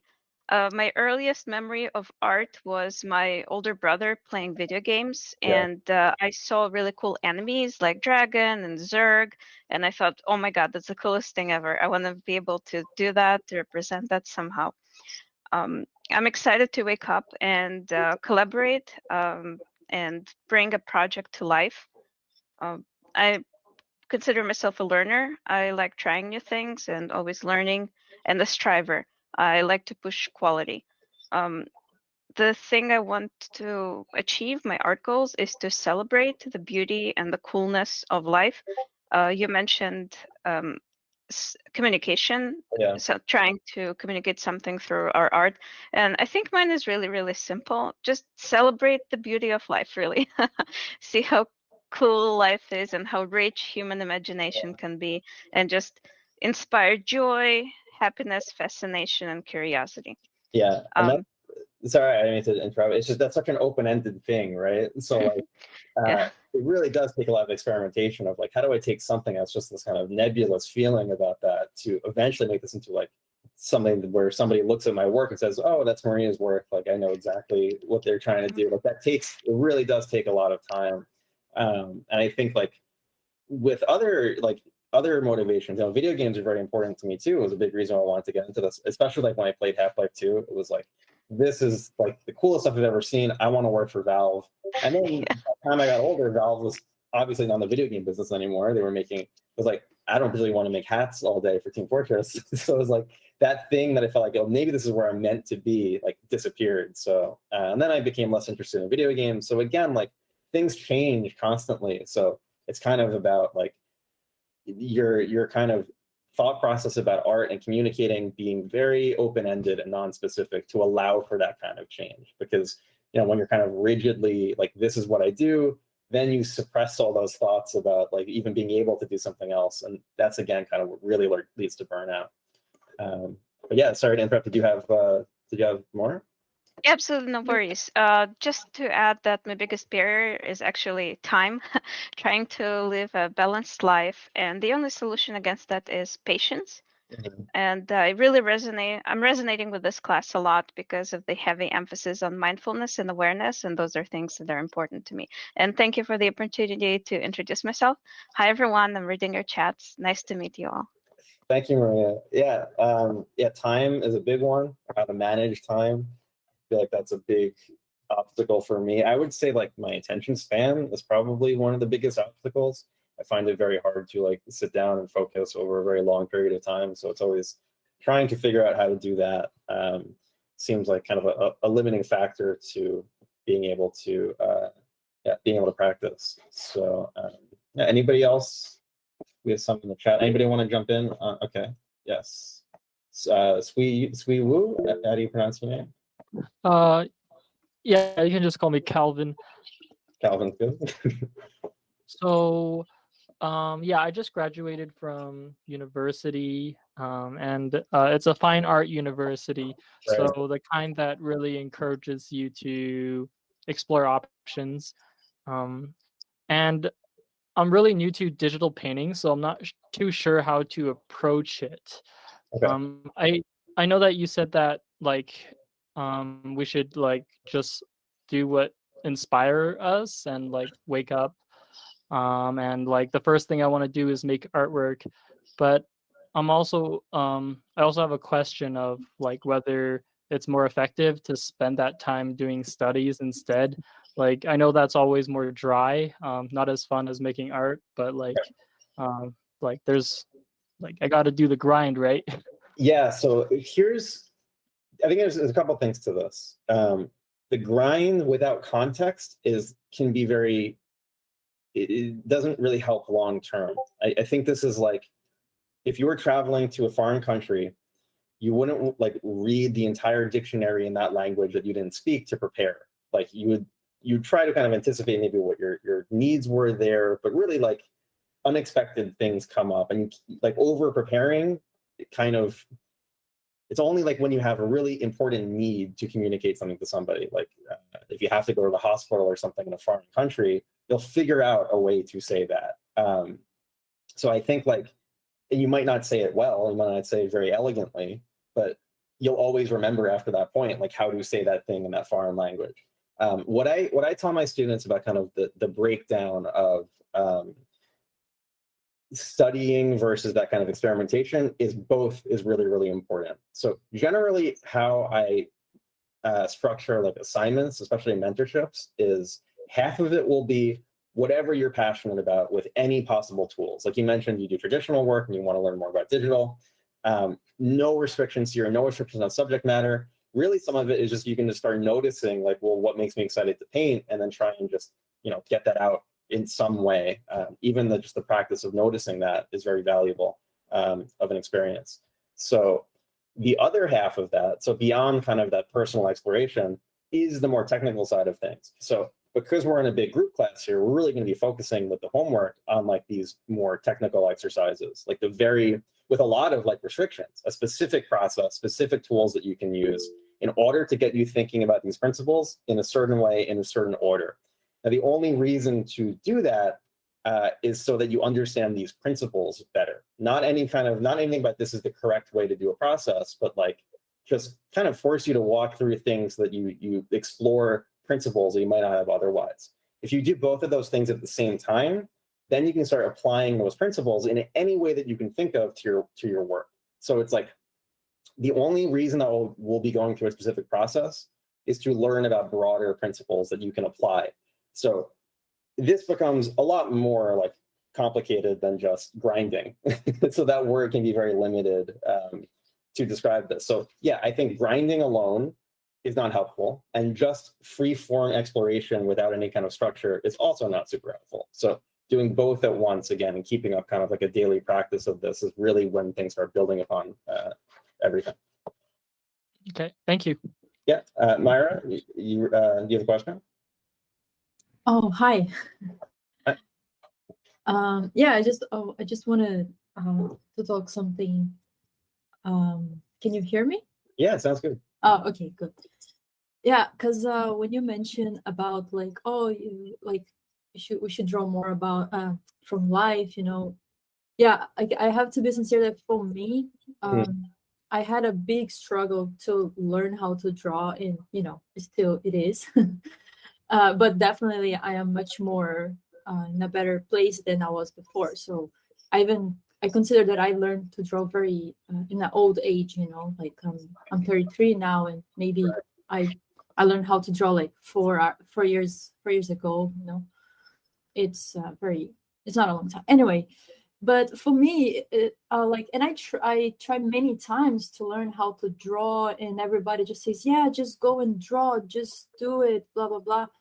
And for me, it was very frustrating. So it was really hard to deal with the failure, like really hard. Only now I'm dealing better, but like only when I finally understood like technical things, that's when I started to draw. Like for example, when I finally learn how to draw a box, for example, you know, like in perspective.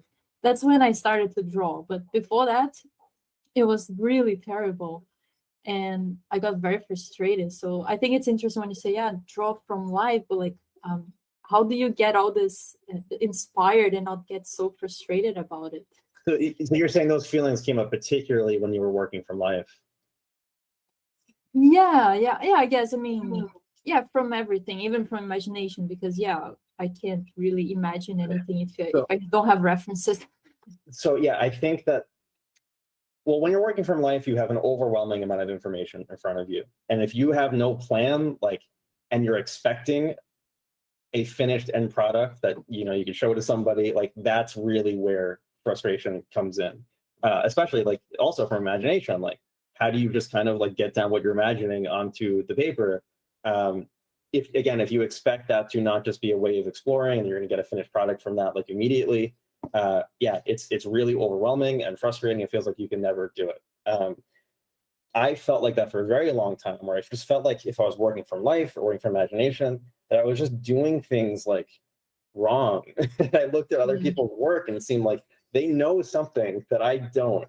It turns out that that thing I think is a lot simpler than I expected. It's really about, when we'll talk about this next, it's these principles that I'm mentioning. The principle of everything just being contrast, of everything being a relative expression of contrast. So the homework that we're going to do this week is two value painting, practicing using thresholds. And we'll talk a ton about this. Compression and thresholds and contrast. These are all kind of the non-specific principles, just ways of dealing with information. Because really, we have a problem in front of us. Like, when we're painting from life, there's an overwhelming amount of information.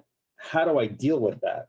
The solution to that problem is the tool that you're going to use is setting thresholds, which is how you actually go about compressing things. So without that kind of technical knowledge, it's just always going to be frustrating. And if you think about things this way, you can kind of learn those lessons about relative relationships when you're working from life and apply them from imagination. Without this kind of like framework about how to deal with information, there's no guarantee like you ever figure it out. And I think there was no guarantee that I would ever figure it out.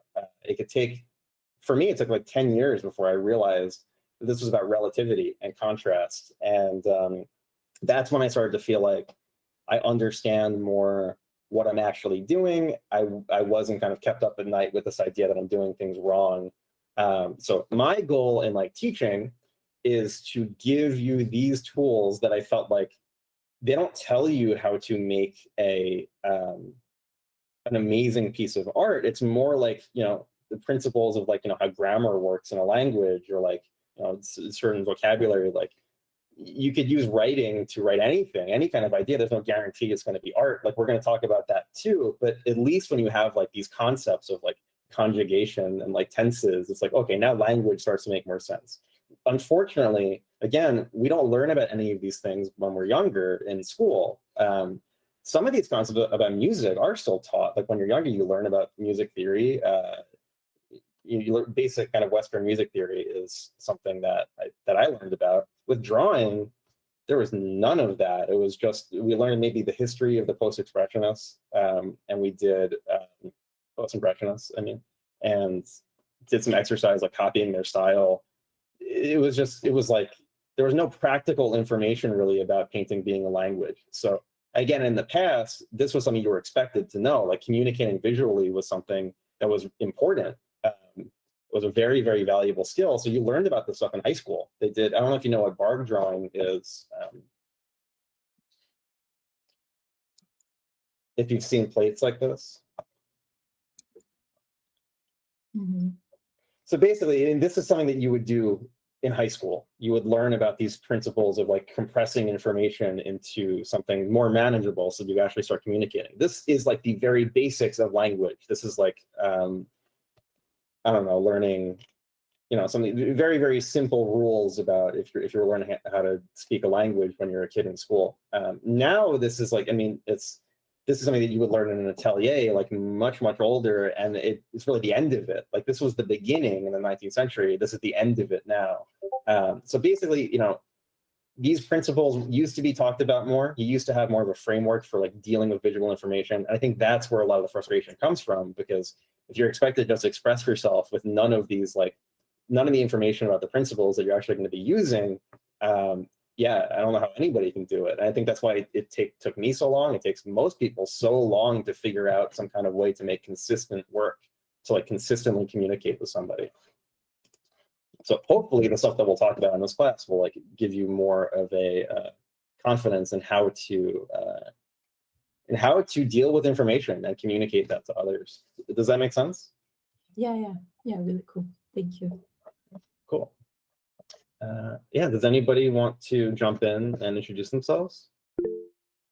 Oliver, Hi. how's it going? Hi. I'm doing well, thank you. Yeah, hi, my name's Oliver. I'm from Sweden.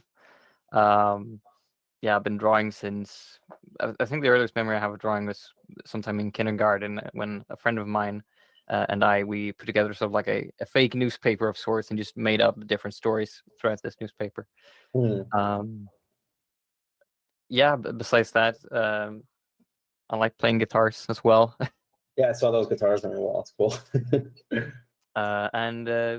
Yeah, I really enjoy expressing myself through art, whether that be through creating things in games, which is what I've primarily done. Yeah.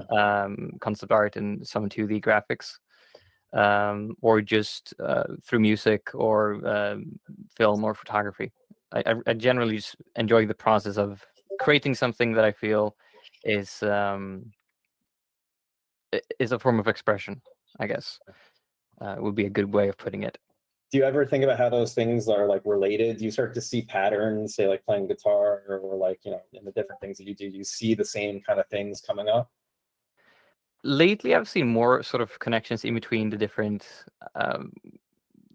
arts, I guess, as I've grown older, which I found to be really interesting because something that you talked about before that I've also recently realized is that I too had the tendency of really liking something and then very much trying to imitate that instead of doing something that maybe is more representative of myself. So yeah, I'm sort of trying to find what's me in what I'm doing.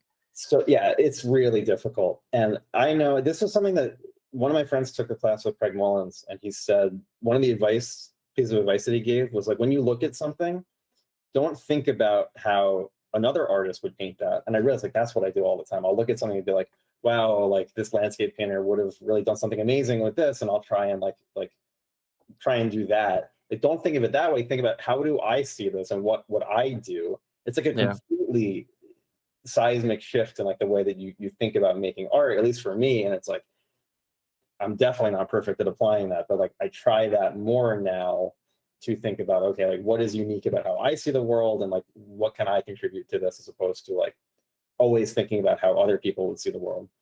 Yeah, because something I found myself doing is sort of mixing those two. Like, let's say there's an artist I really like, Theo Prince, for instance, whom I'm a big fan of generally the Guild Wars concept art stuff that he's done.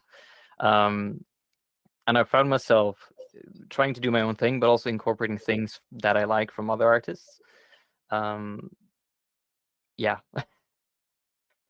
Right. Yeah, it's definitely a process. Like, again, my early work, I don't know do you know Whit Brockna? Who? I'll pull up his work. There's a lot of artists that were popular at the time, like around 2013 when I was starting, that either aren't doing it anymore or like didn't get on the social media game, and nobody knows about them now. So also, I'll send you guys my whole art collection. So old master stuff, and there's some like older stuff in here that I don't really look at anymore. But I'll send you all this. We're gonna look at some examples too of like 2-value paintings when we get through the more technical side of the lecture. But yeah, so Whit Brockna was a huge influence on me, and he did an atelier. Him and Carlo Ortiz were at the same Safe House atelier, and I thought, like, again, just like I thought all art school was going to be the same thing, I thought all ateliers were the same thing. But this is a very unique one, run by somebody who was more in like the entertainment industry side of things. So there were like lessons on drawing from imagination on things that you wouldn't get at a normal atelier. So I think that's partly why the work coming out of there was so strong. But he did a lot of these kind of landscapes with clouds, and it was like that's what I want to do. I would stare at this painting. I'll see if I can find basically my copy of it, but like in my own style. I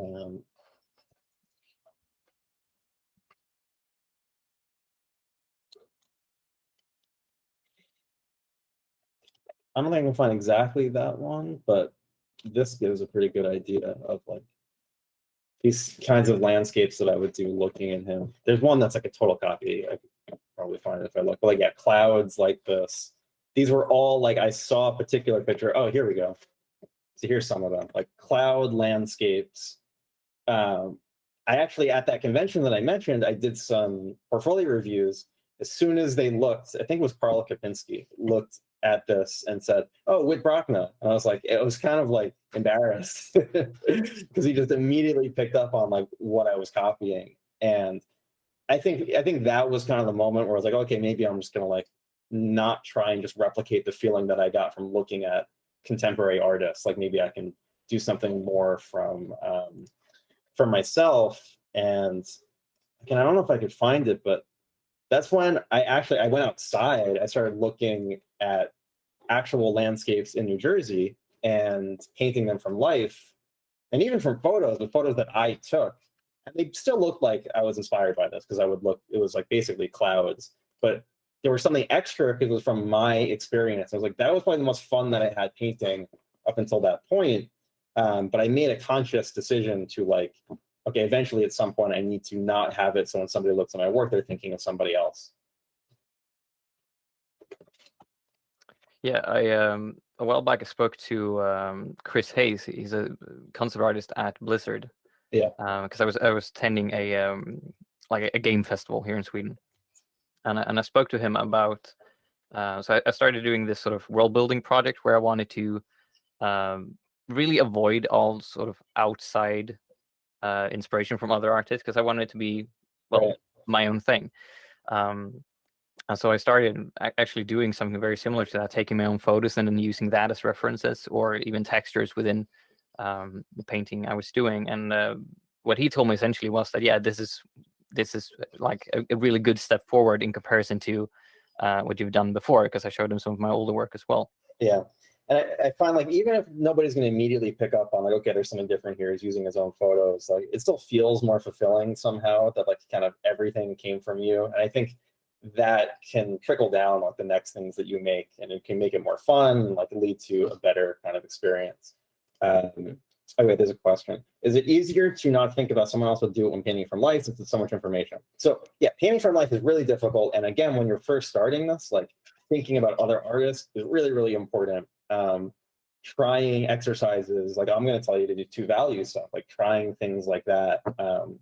And that's how you get like a foothold on this. But once you're comfortable with the medium, once you can paint digitally or you paint oils, you know how to control the medium, that's really when you should start thinking more about how you're seeing things. When you have like that first foothold, I think pretty quickly you can start to kind of get away from that external influence, because I never even thought about this. Like in some aspects, like the Whit Brockna stuff, I definitely tried to intentionally get away from it.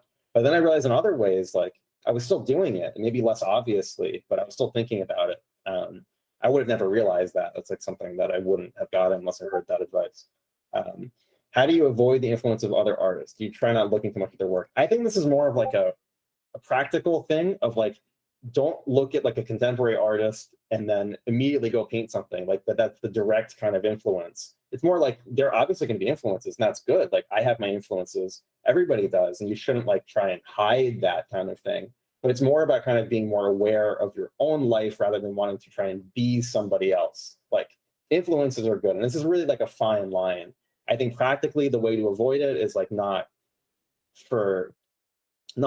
always having your process be to like try to copy somebody else specifically, and like always starting with like a pure ref board of somebody else or something. Like try that kind of uncomfortable thing of having a blank canvas and seeing what happens. And again, it's going to take a lot longer because you're probably not going to get something on the first try. But that process of exploration, of facing kind of, again, the blank canvas and only having kind of you to figure out where the idea is going to come from, that over time with enough practice leads to something completely unique. Does that make sense for you?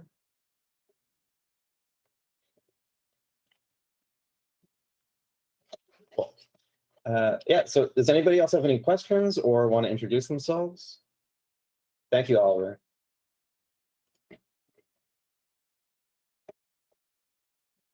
And yeah, I'll be happy to remind you each week that failing is a good thing. I have to remind myself all the time. Like again, this never really becomes easy. I don't think it's just something you constantly practice.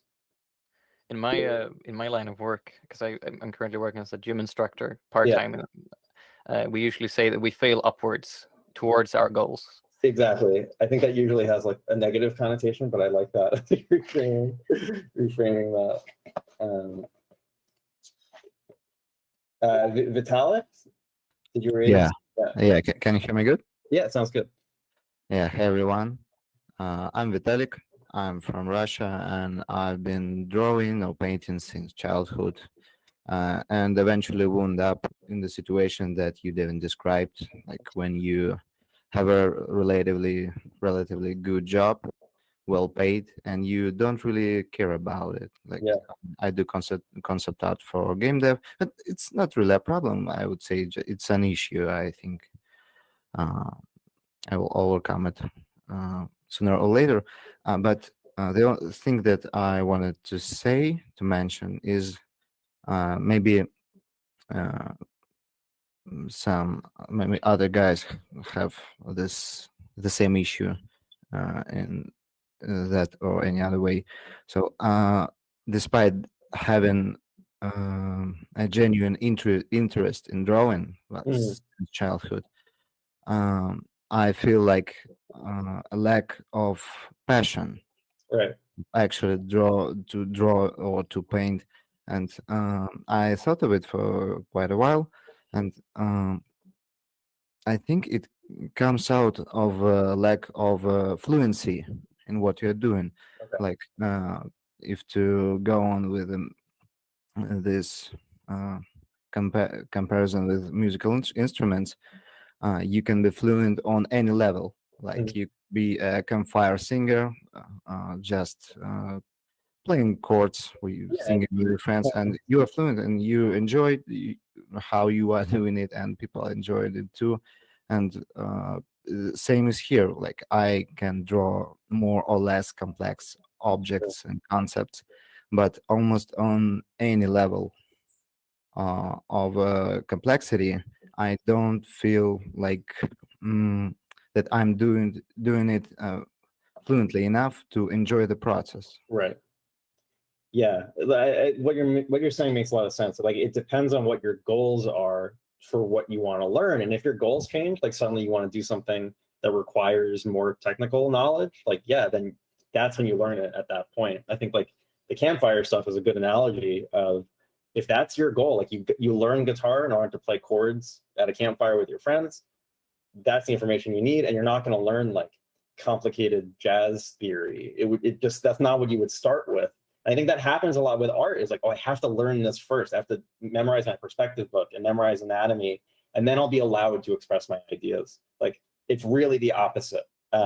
If all of a sudden, say you were playing those chords at a campfire and it's like, then you heard some kind of jazz album, then like that excitement of like, okay, now there's a whole new world to explore. It could be really fun. I think that's like the stuff that you look back on of like that drive of there's a whole realm of knowledge to explore that goes into it. So like, yeah, you could, if you were doing a certain type of art, maybe you don't need to know like architectural perspective where you're like projecting things. But if you want to do something else down the line, then you have to learn that. So I think always keeping that like where you attempt the thing, you do it imperfectly, you fail, and then you have that personal experience with it.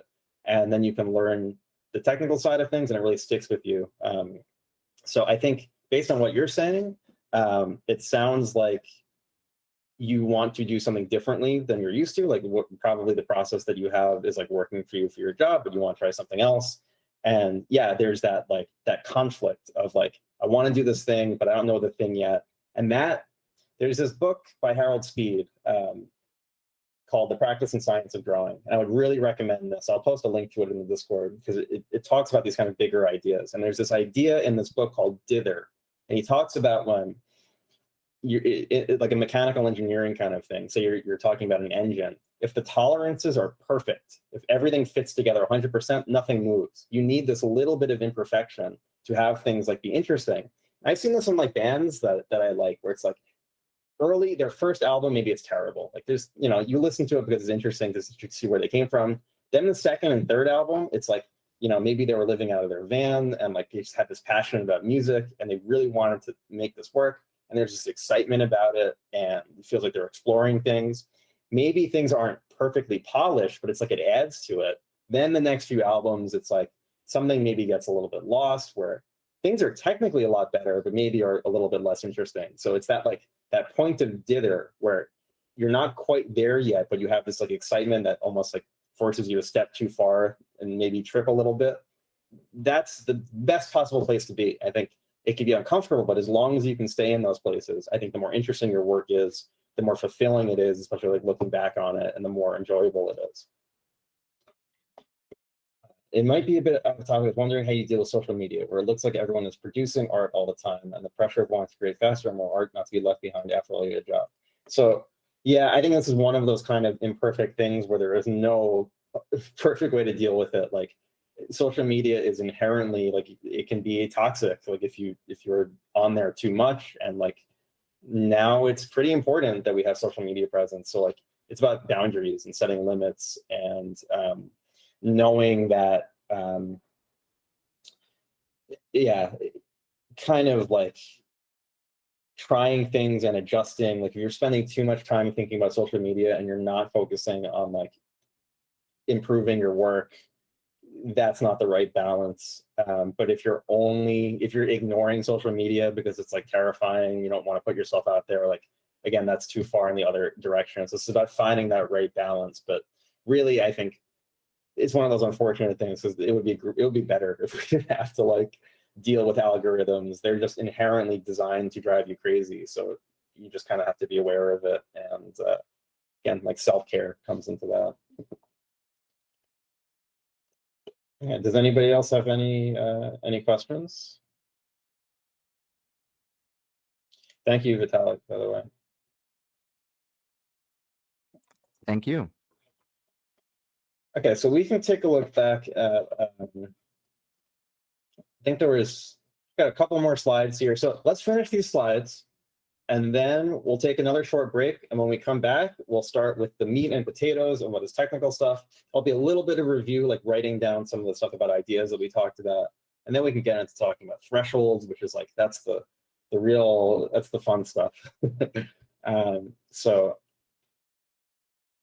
let's see here. So new concepts, and we're going to go over this again, but these might be things that you haven't come across before. I was going to put possibly new concepts, but I couldn't fit it. So just pretend that it's there. We talked about rendering. This is one of them that I forgot to put in there. Rendering is just an aspect of problem solving here. You know, you could have something be a loose relationship or a very specific relationship, but it's just, you know, specificity of information and thinking of things as like it's always going to be point A to point B, sketch to render. That held me back for a very, very long time.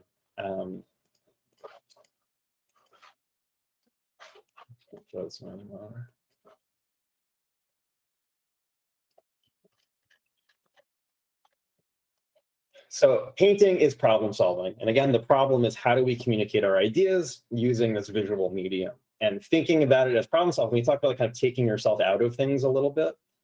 When you think, oh, I'm not painting, you know, like I don't have to, this isn't determining my worth as an artist, I'm solving a problem, the pressure, at least for me, just like melts away a little bit because it's about the problem to solve. It's not about your identity as an artist.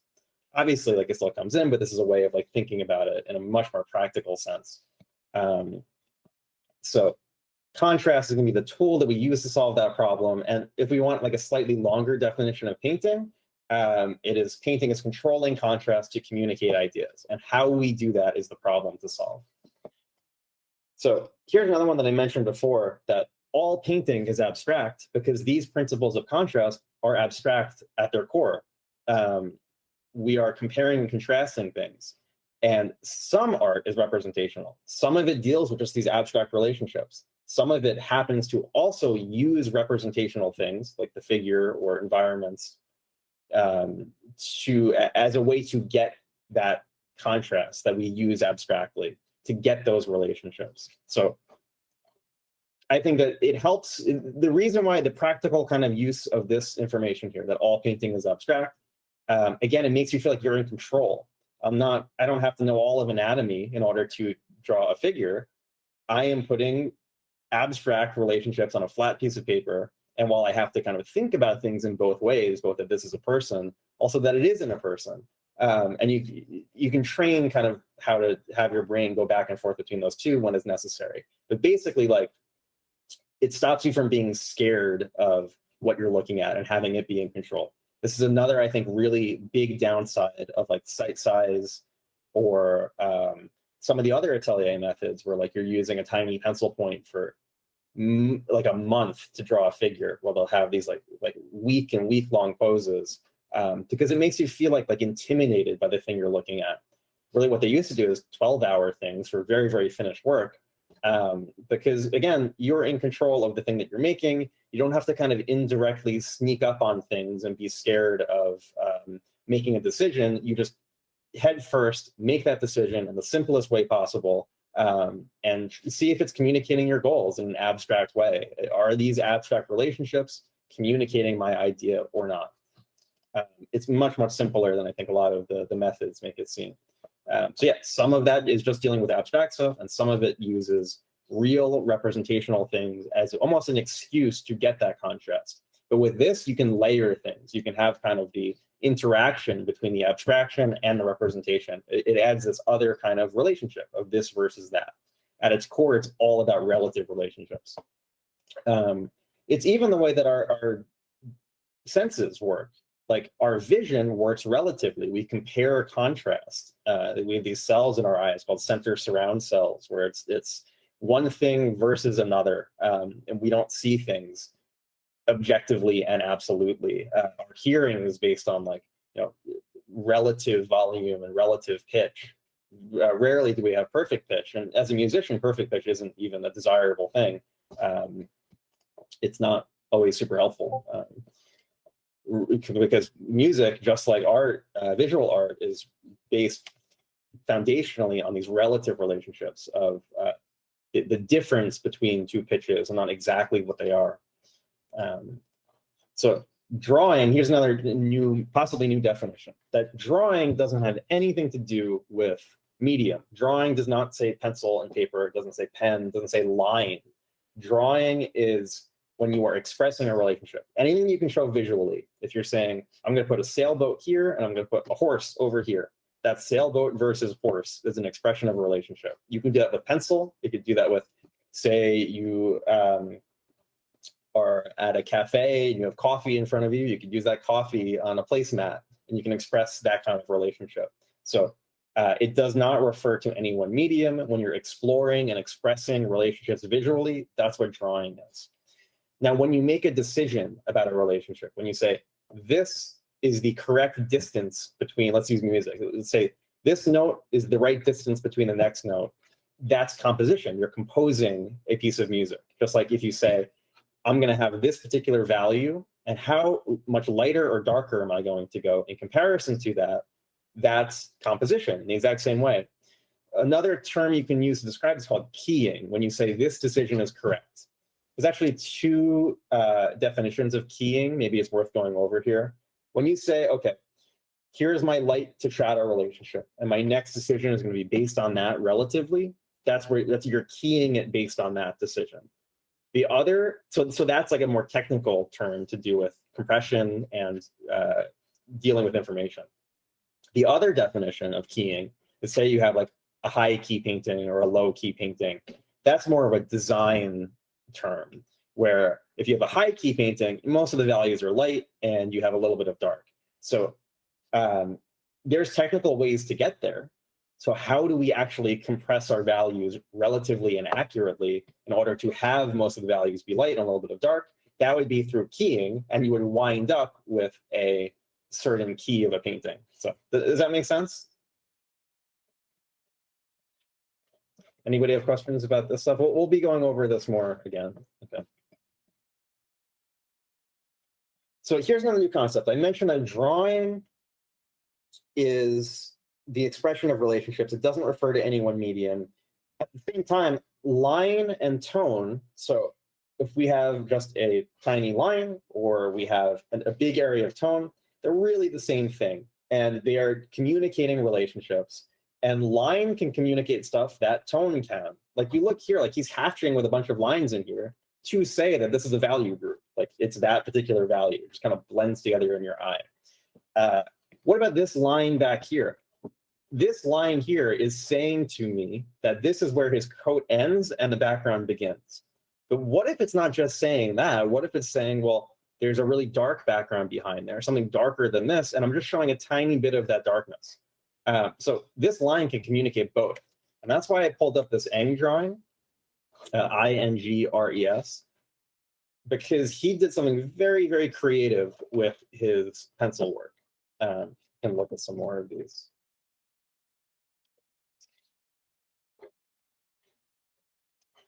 So he did this thing where his lines are basically, you get two things for the price of one.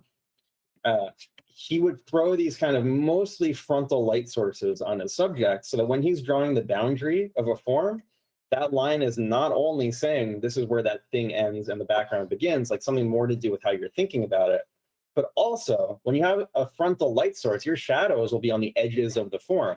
Like if I have a sphere with a light right in front of it, this is both the boundary of the sphere and the shadow right around the edges. So we get this like really, really solid feeling to this because this line here is doing two things at once. So areas of tone, if we just had an area of tone here, could communicate that conceptual idea that this coat is ending and we're getting to a new object. Like I know that this is a different thing, just as line can be used in like hatching to communicate those more areas of value thing.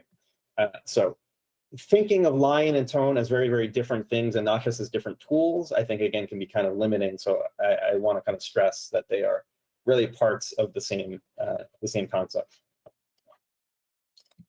And certain tools are just better for certain jobs. Like if you really wanted to communicate the solidity of something or to draw a blueprint of something, you're probably going to use line more than you would areas of tone.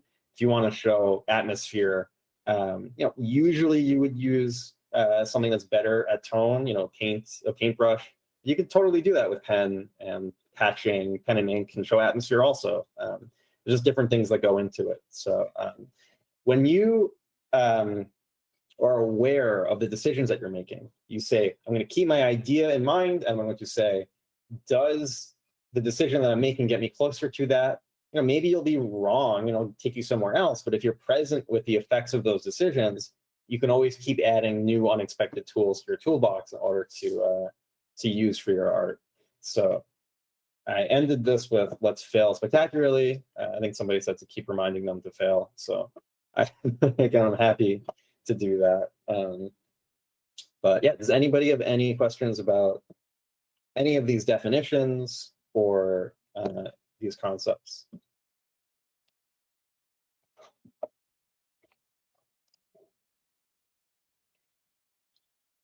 Cool.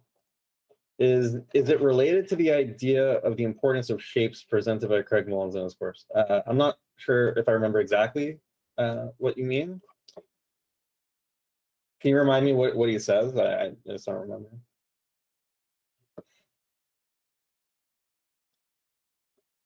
We're going to talk about something called, and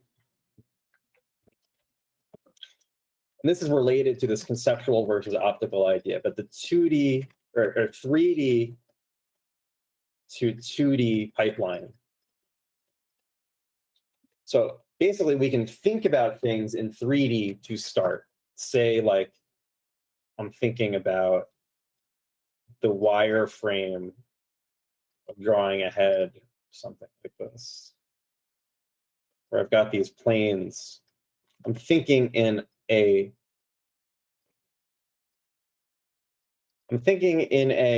wireframe, thinking purely 3D. I could close my eyes and think about form here, but eventually, when we apply light is this thing that takes the 3D to the 2D. Light is where we get shapes. Now we get these abstract flat shapes based on that form that I was thinking about. So if we kind of get rid of our wireframe here, we'll wind up with shape. Now we're converting this to kind of a more optical statement. But I'm not sure if this is what Craig Mullins is referring to, but he talked about accuracy. How do you know whether you're accurate or not in your values? Okay, so wait. He talks about making decisions on the boundaries of the shapes first and then edges. Yeah, we're going to talk about edges. I think I know what you're talking about. I think we're going to go into a lot more detail about this when we talk about edges, really. Colleen is saying, you talk about accuracy. How do you know whether you're accurate or not in your values? Is it just about it feeling or looking right? So this, again, is in the Harold Speed book, where there's two kinds of accuracy. There is the regular kind of accuracy. Now, that's about relative relationships. So, like, you can paint something not as how you see it, and still it's the right relationship. You can paint something lighter than you see, say the light side, but then you lighten up the shadows to the same degree. Well, it's still accurate. So there's this idea of not painting exactly what you're seeing and it's still being accurate relatively. We're going to talk about all the different ways you can push and pull the information creatively and still have it be technically the right relationships. So that's just accuracy, about how do you compress things. Just as like a quick example, I could take like just whatever I have on my screen right now. If I put a threshold on this, these are the same relationships, just more heavily compressed. Like, look at all the different ways that I could set this threshold. All of these are technically accurate because it's the same relationships. I'm just setting where the threshold is. Okay, so the second kind of accuracy is artistic accuracy. And artistic accuracy is, are those decisions that you're making about all the creative ways possible to like compress information, are those communicating the thing that's in your idea? And if it's not, if it's communicating something else, if it was the wrong tool to use, it could be accurate in the sense of like the values are accurate, the way that you drew the shapes and the boundaries of the forms are accurate, but it's not communicating the right thing. That is artistically inaccurate. And sometimes you maybe have to break a little bit of that pure accuracy to get your artistic accuracy, to bring in that kind of dither that he talks about in the book. Now, I wouldn't think about doing that too much at first. Really, 99% of the time, the fun and like the simple way to do things is in not intentionally breaking relationships. It's in creatively figuring out, how do I have this be both accurate relatively and accurate artistically? And often there's like lots of creative ways to do that before you start intentionally changing things. I think a lot of that stuff can be actually bad habits. So part of it is about it feeling and looking right, but you want to have that be backed up by solid principles. So it's like there's these two kinds of accuracy happening. Does that make sense, Colleen? Yeah, it makes sense. Thank you. So anybody have any questions? We will take, if not, we'll take another short break. But yeah, let me know if anything about what we talked about so far.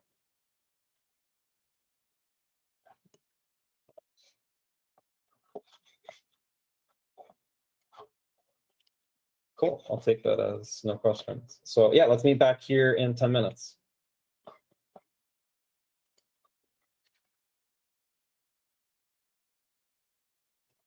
Shapes. Everything is averaged out and we're seeing between these groups. There's really not any information inside of these. It still looks like a finished painting. All of the relationships have been decided upon and they're communicating everything. And this particular way of communicating information, where everything is averaged, basically, like the shapes are average, the values are average, the color is average, it conveys a particular feeling that is like ephemeral. It feels like you're looking at this for a second and taking in the big information about the scene, but the next moment is going to happen and then this is going to be gone. It communicates something very, very differently than like a Shishkin painting where everything is described. This feels still the same thing. It's about the relationships are accurate, but he described them in a very different way that communicates a very different feeling. Or even more intensely, like a John Everett Millay painting.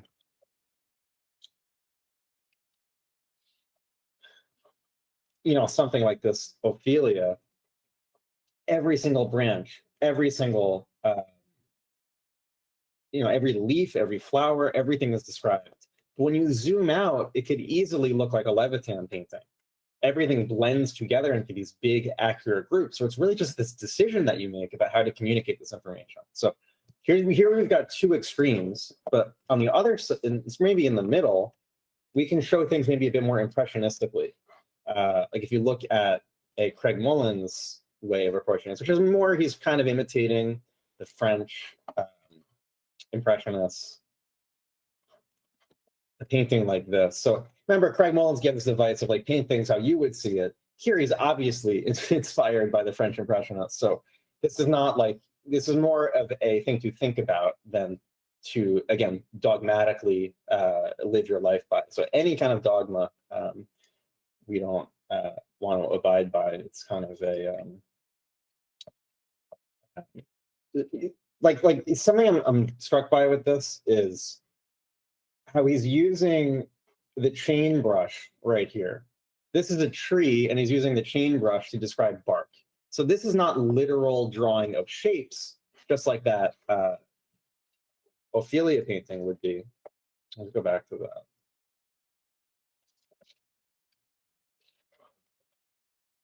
This is very, very specific, but it's averaging out to the correct information. This is non-literal, where we're using the chain brush. That's the shape we're using, but it adds up to the correct average of information. Or we can just have things be completely average without any of that inside of it. This is almost like 3 detail strategies, but they're all based on the same principle of things optically blending together, which we'll call dithering, and we'll go into a lot more detail about dithering. And the whole idea is that it adds up to those large relationships. So something looks finished when something is done. It is just when your relationships are accurate. When it's accurate technically and accurate artistically, that's when something is done. And that's why rendering doesn't really make sense to think about, because rendering is not always the thing that you want to do. If we made everything specific here, it would completely change the idea of the painting. And Levitan has paintings where it's much more like that. So he can do it, but it communicates something very different. I can't find a good reproduction of this real quick, but his more finished ones, again, they look a lot more still. It's just a very, very different feeling. So it's not just like, finish something or not finish something. The choices that you make convey different things. Let me go back to that. Yeah, dithering. This is going to be something we're going to talk about a lot, probably either at the end of this week or next week. So how do you paint loose but make it finished? Have all of your relationships with every variable be accurate and have it be add up to that artistically accurate idea. So my guess is the correct relationships. That is correct. Nice job, Ava. But it's been bugging me so long. I hope to know I know what relationships such to make this work. Now that's why painting from life is so important, because that's where all the relationships come from. When you experience things with your senses, that's, photos, everything else besides your working directly from life, it's already been, something has already been done to that information before you are experiencing it. So again, there's benefits to that too. It's why you might want to work from a photo. You can learn something differently or practice something differently. But again, if you want to really get a sense of kind of the wide world of relationships and get a handle on them, painting from life is really important.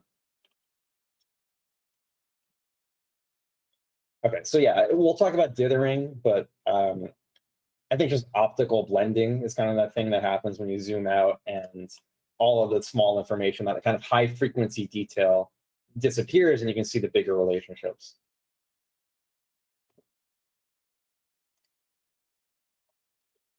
Does that answer your question, Ava? Does that help? And Wufo? Okay, so I watched a little bit of that Craig Mullins video, and I remember him talking about using this word, I think it was him, the integrity of shapes. Now, we're going to talk about shapes more to do with groups. And I think he uses the word shapes to apply to multiple things. So I think in the way that we define things, I'll try and be more specific.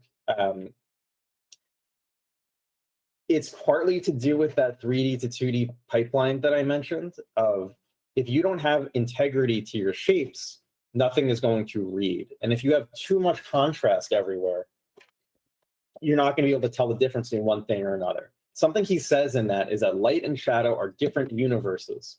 And if they're too close together, you can't tell the difference, then no one's going to be able to tell that you're communicating that difference between two very different things. So basically, if you have, let's take this example here. So I mean, right now, this is reading as a face, right? Just kind of get rid of this. Like, even if I get rid of all of this stuff, you know, these shapes are descriptive enough where I'm getting that idea from it. Because there's a huge difference between the light and the shadow, and they have integrity to them. So how can we kind of get rid of this integrity to see when it doesn't work? Let's just add a bunch of unintended contrasts. Let's just do value right now because this is a value class, but this applies to anything.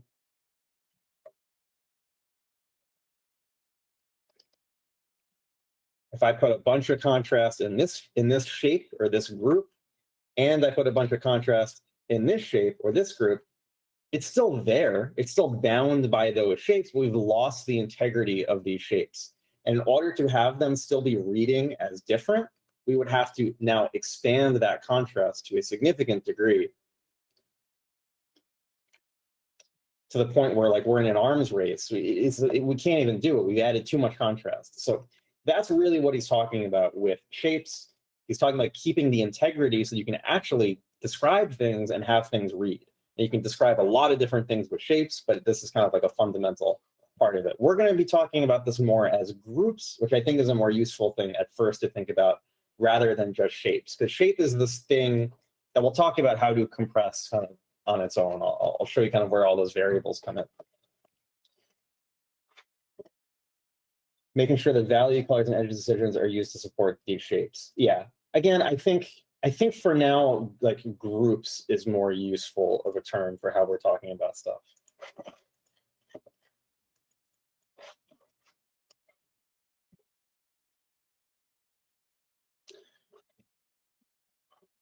Ava, did you have a question about that or a comment about this? Yeah. So this brings up some interesting ideas. Okay, so which is more important? So with value and drawing, so the shapes that we're using, that's drawing. Value is also a component of drawing. We're going to go into how all these things relate. That is more how we make sense of the world. I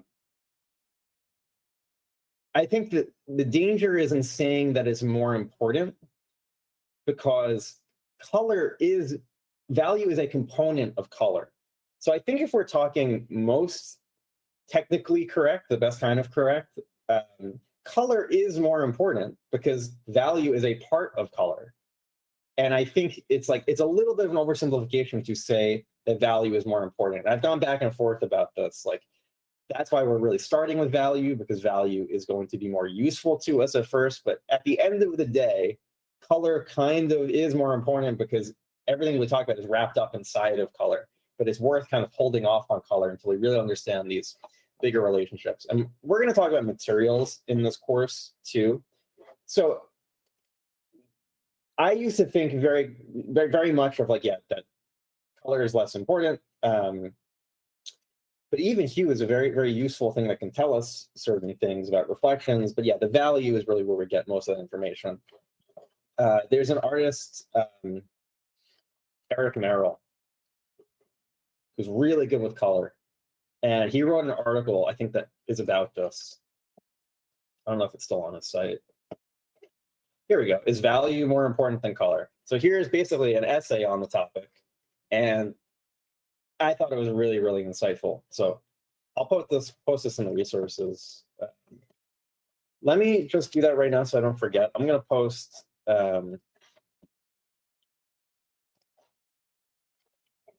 this, and for what I can, I'm going to post these on the course pages too for whatever is most important. So Harold Speed, Practice of Science of Drawing. That is definitely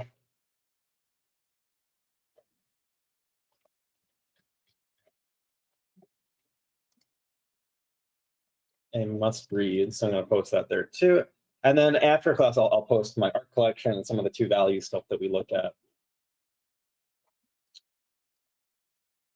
Okay, but yeah, this article is really interesting, and it talks about some of those ideas about, you know, which is really more important.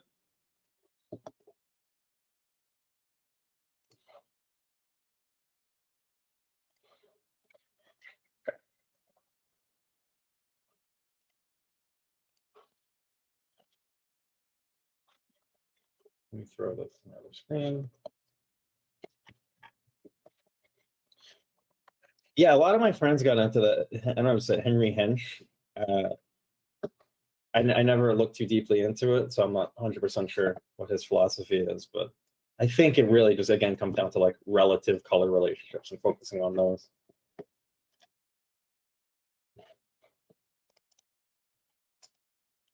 And we'll talk more about this kind of like 3 detail strategies as we get more into like dithering and as we do more of the homework.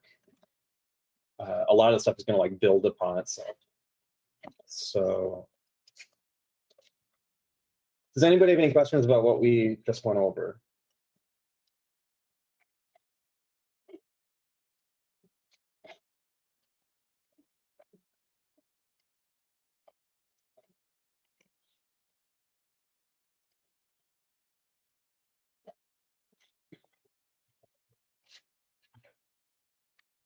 So let's make a big map of everything so that when we talk about anything, we can always refer back to this map. First, about how just this process of ideas works in general. How do we get from information to communicating an idea? And then we'll talk about things more specific to do with painting. So like we talked about, this is all about communicating some kind of idea and starting with that idea first.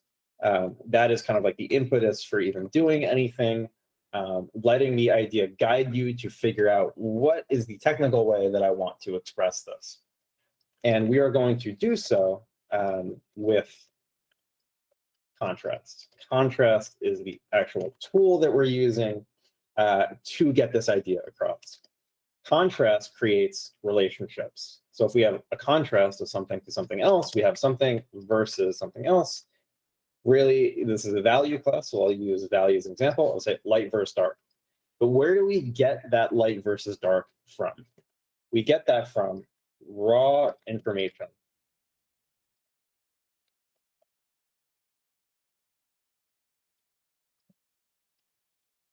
So what do I mean by that? The raw information is things that we experience with our senses that creates contrast. So let's not even talk about this in terms of art. Let's use something completely different and say we're talking about cooking here. So what are the senses that go into cooking? What are all the potential relationships out there that we can experience through our senses? So taste is probably a big one. Smell, I think. So taste, let me make it a little bigger.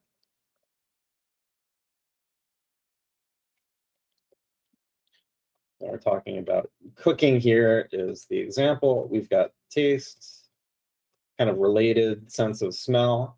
There's a visual component to this, so sight. Yeah, texture is definitely one. Are there any kind of like raw information that we could think of that goes into cooking? So, you know, the different kind of colors and sizes of things on the plate, it affects the way that you experience it. And different ingredients, temperature, that's a good one. I didn't think of that. So pretty expansive here. Sound, oh my God, awesome, great. I never thought about these. Yeah, these all kind of come together to a larger experience, but this is kind of the palette that we have to work with, whatever's out there. We have our particular senses that we have, and we're can be fairly limited in some aspects, like the mantis shrimp. I'm going to yell it at Google. I think it has like 12 kinds of cone cells in its eye or something. So if we're talking about vision, this guy can see significantly more colors than we can and has a huge range of vision. Probably if it had like opposable thumbs and I don't know, and wanted to make some art, it would be fairly interesting what it would do, because its experience of this raw information is very, very different than ours. We have 3 types versus this guy's 12.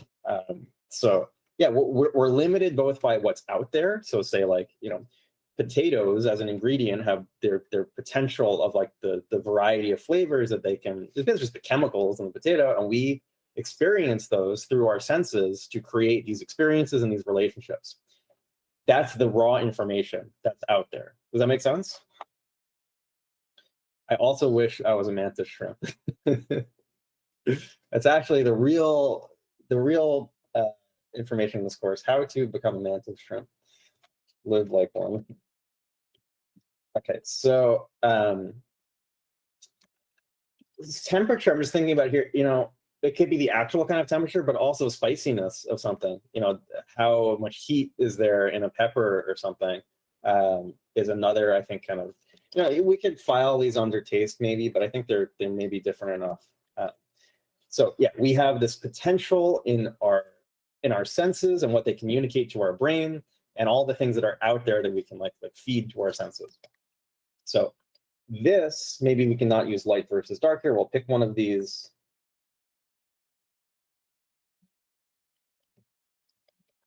So salty versus sweet. It is hard to draw underwater. We haven't solved that problem yet of the paints underwater.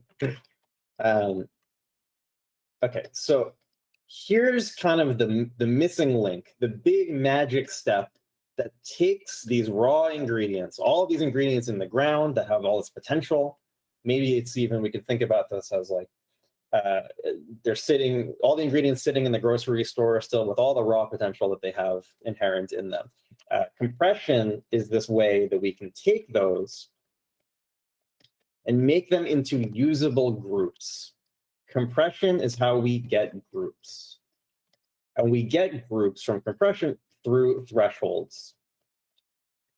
Thresholds are the actual tool that we use to get our groups, and compression is the thing that we are doing. So in terms of cooking, there's this thing called mise en scène, where you're kind of setting the scene before you cook. It's kind of what this is, where we've harvested our ingredients from the ground, or we went to the grocery store and we come back with a bag full of groceries. When you chop them up and you organize them, you put them into different bowls. Say you're making a rustic French chicken soup. Maybe you cut up the meat and you put it in one bowl. You cut up the onions and celery and carrots, and you make a mirepoix, I think that's called. That is a term for just a group, some ingredients that work together, where they, all of these, the inherent kind of contrast relationships work together to create a larger whole. And you're saying that like the meat is different enough from those other ingredients to really not be put in the same bowl. I think it's a fairly obvious decision, but with other ones, it might not be so simple. So when you're making decisions about like what belongs with something else, that's where that's the threshold that you're setting, basically. Does this make sense to everybody so far? Okay, so here's something that has to do a little bit more with painting. Simple versus characteristic. This really doesn't apply to cooking, but I'm going to write it here so I don't forget, which is a way that we can think about compression when we're talking more specifically about drawing and painting. So after compression, we've got our ingredients into these groups, and when things are obviously grouped, we can make decisions about, like, you know, what is the proportion of vegetables to something else. So after compression, design. Now, this is where we taste things. Design is the tasting phase. And really what we're doing is adjusting ratios. Ratios is the thing that we are actually manipulating. And when we talk about artistic accuracy, when all of your ratios are communicating the original idea, things are artistically accurate, that's when things are done. And compression is kind of where more of the technical accuracy is happening, where we can get these into accurate groups that are really based on this raw information. So we'll go through this in terms of painting in a second, but I think it's worth like showing how non-specific this really is, and really most kinds of art and communication work this way. Words give us a certain kind of contrast. They give us relationships. We can compress words into paragraphs and sentences. We can organize and group them together.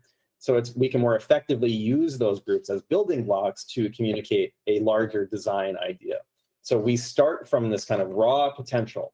Anytime you ask why, so why is something darker than something else? Well, in terms of painting, it's receiving less light. We're reflecting less light and less is reaching our eye. So the question, why is this darker or lighter, goes back to the raw information. Let's talk about this in terms of music.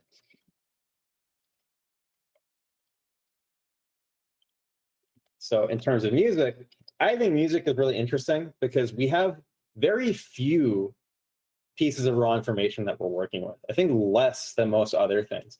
Cooking, as you guys have shown, is actually more expansive than I thought at first. Music, I can think of maybe two, and one really big one. Time is the big thing with music, where really we're asking how long do we wait before something else happens. You can see how relative this is. It's really how our senses work. Our brain processes these things relatively. So in terms of time, we have rhythms that come from time. That's when we eventually kind of compress that relationship into repeating patterns and these groups. Time also has to do with the pitch of something. If you have something happening really, really, really fast, even if we have like a snare drum that's being hit, we speed that up really fast, eventually it turns into this pitch. So pitch is just how fast is something playing. If it's really, really fast, the pitch goes up. You slow it down, and all of a sudden it's going to turn back into that snare drum. So time is like just this huge component. The other thing I could think of is volume. So we've got how long do you wait until something happens, and like the amplitude of the wavelength, basically. So volume is something that gives us a relationship. So soft versus loud. And if we're listening to a song, we probably want to have something where say we're going over time. Yeah, so Adam Neely has a great video. Actually, it's not Adam Neely. It's he's got great information too. So he talks about music in like the exact same way that I think about painting. It's like really the exact same thing, all these concepts. But there's a video by David Bennett Cano, I think. Why does music only have 12 notes? So this is really great video to watch. Painting is like the exact same thing, where we basically have this budget, this like small budget of information we have to work with, and everything is relative based on that. So like if you don't care about music, nothing about music, you could try it. I don't want to get confused by it because it can start to get more technically into kind of things that specifically have to do with music, but these larger ideas are really kind of identical. So I'll post some resources too, because I thought this was like amazing watching this.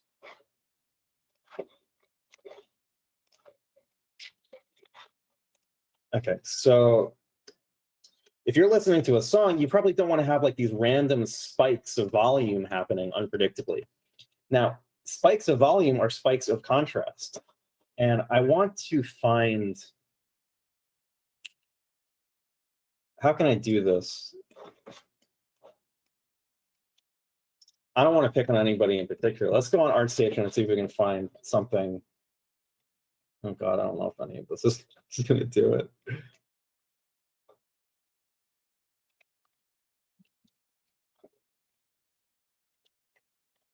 I'm thinking of the thing I could probably just reproduce something. I think maybe this does it a little bit, where we get these edges that get really, really hard and get really, really soft. And you can especially see stuff in like this, where if like you have this hard edge and those edges are kind of like randomly lost, where you see like that kind of up and down way of affecting the edges. That's kind of like you get this like going from 0 to 100 all the time. And probably it's a lot more comfortable to listen to a piece of music when you get, okay, this is the volume of the verse, this is the volume of the chorus, this is the volume of the verse again, and it relates back to here. Maybe the bridge goes down in volume, and then we get a really loud outro. And so we have these identifiable groups, and these groups fit within this budget of our loudest possible volume and our softest possible volume. We're going to be talking about everything this way. Any variable that we talk about has this budget of our maximum for our medium and our minimum for the medium. Now, information might exist possibly beyond here, but that's what clipping would be. If something goes above or beyond this, beyond the budget of our medium, that's when things are clipping. We'll go into a lot more detail about this. I just want to kind of present everything in this big map, and we can dive more deeply into things. So we could take, so clipping, if you've ever heard, it happens with audio too. Again, we have a budget. So we have our maximum possible value and our minimum. And if we're talking about volume, well, this is the maximum that it can process, like 100 volume or 0. If we go above this, it starts to get distortion. It's not something that we can convey. If we're talking about value, well, here's my budget of value for digital painting. I've got my brightest possible value and darkest. And this is going to be different for oil painting, where we can't get as bright as my monitor. Maybe it'll be, this is our budget. And there's going to be a middle to our budget. So say I'm playing a song and like I accidentally am playing in a 9 volume. If I want to play a solo, I can only go to 10. That's not going to feel very different. But if I keep in mind where my middle is and I'm playing at a 5 the whole time, well, then I can increase my volume here for the solo. Now it feels like it's different. So this is the thing that we're trying to say. This is what Craig Mullins is talking about in that Shapes video, where we're trying to show the difference between light and shadow. And if we're just showing this tiny difference where nothing is really any different from anything else, we don't have these identifiable groups happening, it's not going to read. That's really the main idea of that video. How do we show a wide range of information in a smaller budget?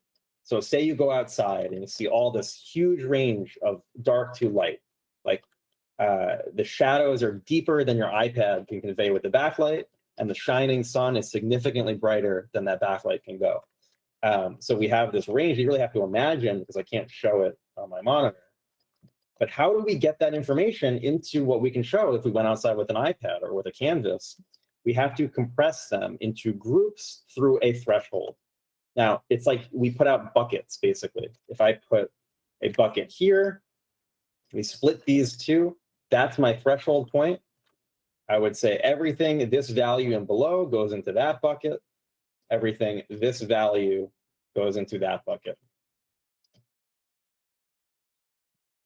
So clipping means that there's information that we just can't show with our budget. It goes beyond there. So if something, say, gets overexposed, that's clipping. We could have done this with, say, 4 groups.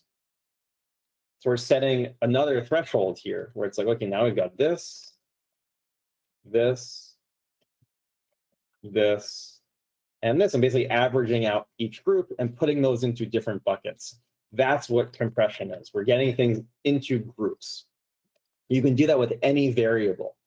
Let's say we had compression of, let me think here.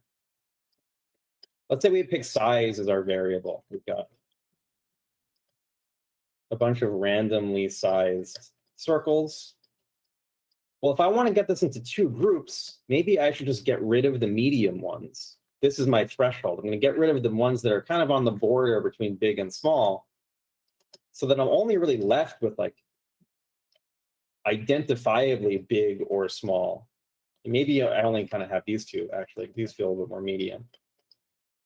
But then if we only have these two sizes here, look how much more obvious we can tell apart the distance between those groups. We're going to do a lot more examples about this. The main idea here is that we can compress any variable. So let's go back to let's move this, make some more space.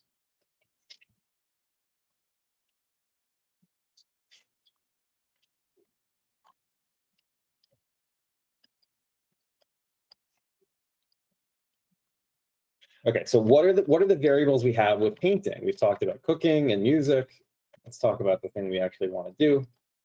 So I think painting has the most expansive range of raw information available to us. We have sight, we have our sense of touch. We've got all sorts of disciplines like anatomy and perspective. Color comes from kind of the optics of what is the wavelength of the light, what is the purity of that wavelength, is how we get saturation. Brightness is going to be, you know, how much light reaches our eye. You could spend your whole life studying the nature of light as a wave and a particle to figure out how we're getting like just our variable of light versus dark here. You could spend your whole life studying anatomy or studying perspective. That's why it really, for painting especially, has to be focused on the idea, because you don't want to get off in the woods like learning something that is not getting you closer to your goals and that you're just going to forget anyway because you don't have any kind of personal need or experience for needing that yet. So, okay, let me think.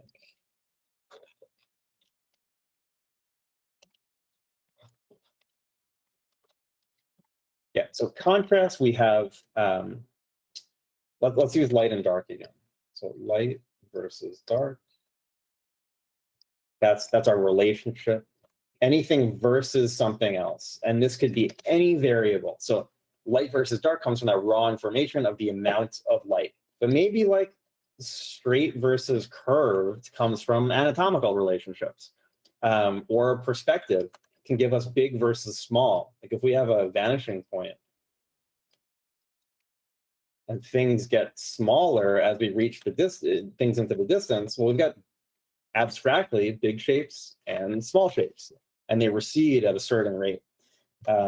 So any kind of variable we can compress into these groups. So let's talk about the most common ones that we're going to be working with. But really anything, I used the example of like a sailboat versus an animal before. That's a visual relationship that you can compress into groups. We might even look at a Sorolla painting where that kind of thing happens. Let me pull that up now because we're going to use this as an example for compression.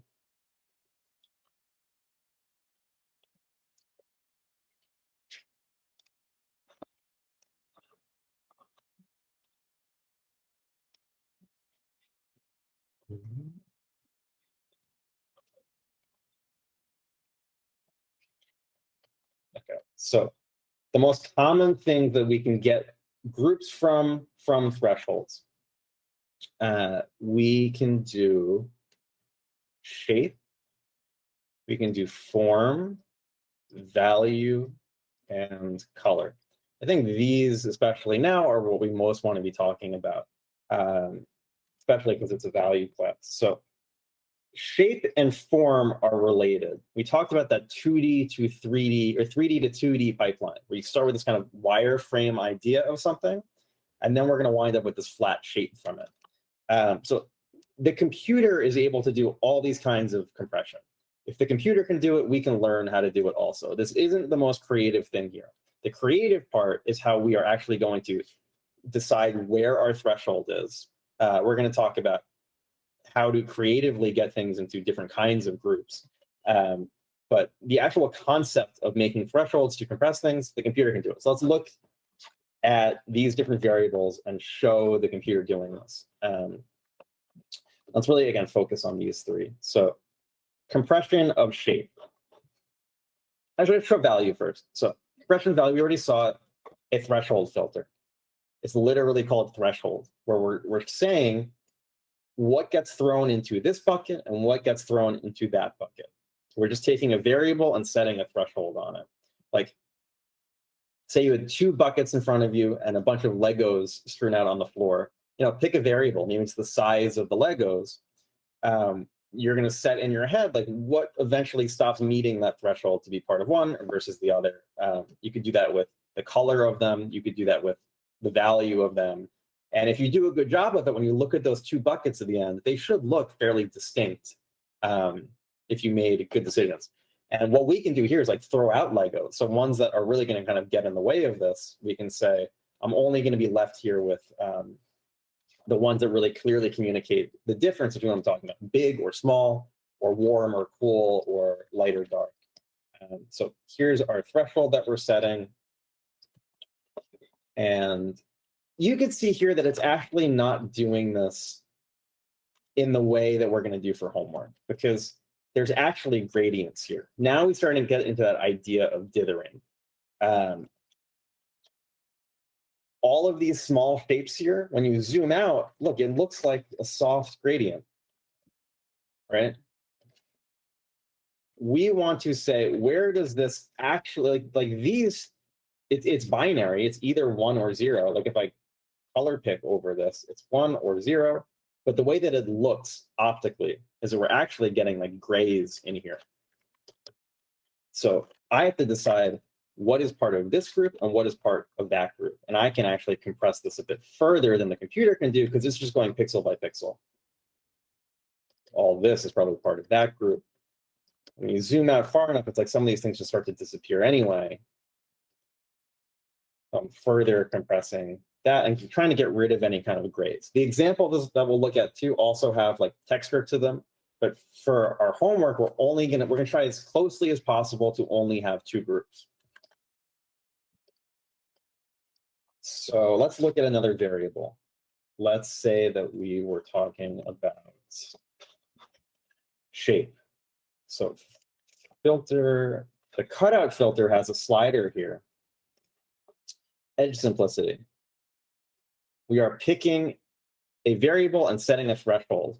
And you can see this is like the same thing as the other slider. And I can do this kind of manually, where what angle is eventually going to start or stop meeting that threshold. So probably like this almost 90-degree angle, I'm going to say doesn't meet that threshold. But here, like all of these angle changes, 1, 2, 3, 4, 5, 6, 7, 8, I can just compress that into a straight line.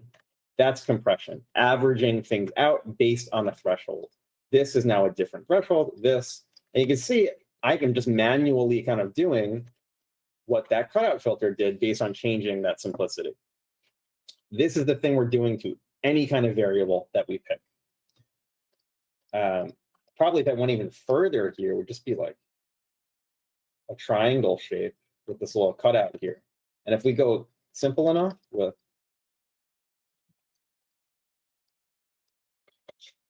this, you'll start to see that like triangle shape happen. But when I do this manually, I can eventually get this stuff related into different groups.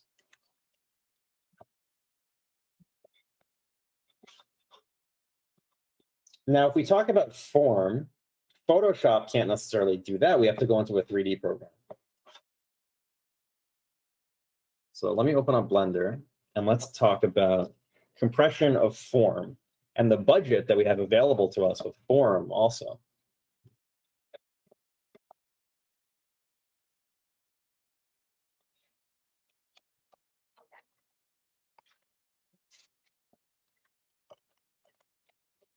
Okay, so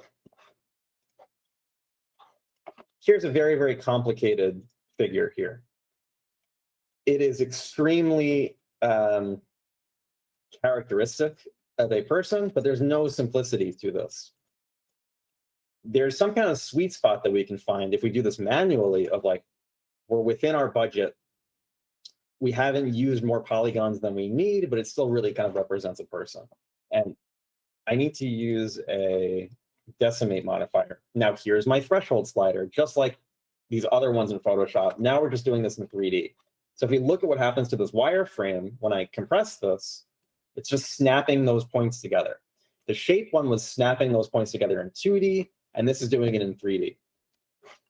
But you could look and see here that if I make this now have light and shadow,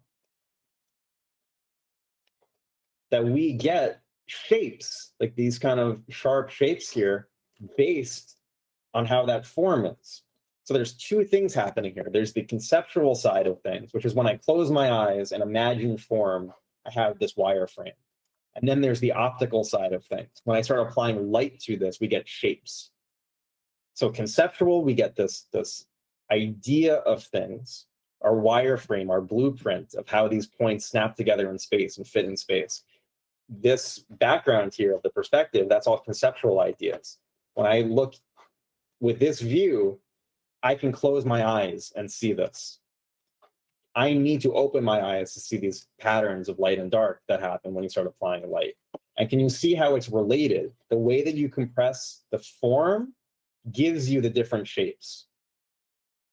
So if I decided to compress my figure like this, that's the shape that I get.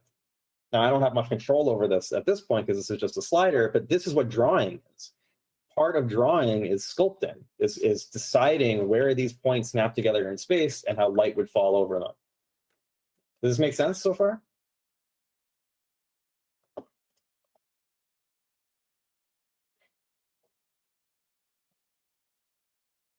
Cool.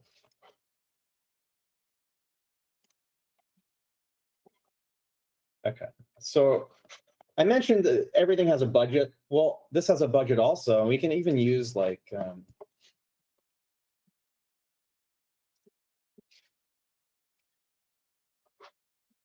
we had literal polygon budgets back in the day. You can see here, we had to make 3D models that look like this to stay within that budget for what our particular medium was at the time, PlayStation 1. Now, I would say that like the wireframe here, it's very simple. We're probably well below our polygon budget. Is it that characteristic? Does this really get across ARM to you? In my opinion, no. It's like fairly goofy, and there's a lot of nostalgia here. But like, it's a weird way. Yeah, if we really want to like just really clearly get the idea of an armor across, I agree. This is more like a wine glass to me. The legs may be a little bit better because we kind of get this like puffy pants feeling from it, but like here, let's look at the next game in the series.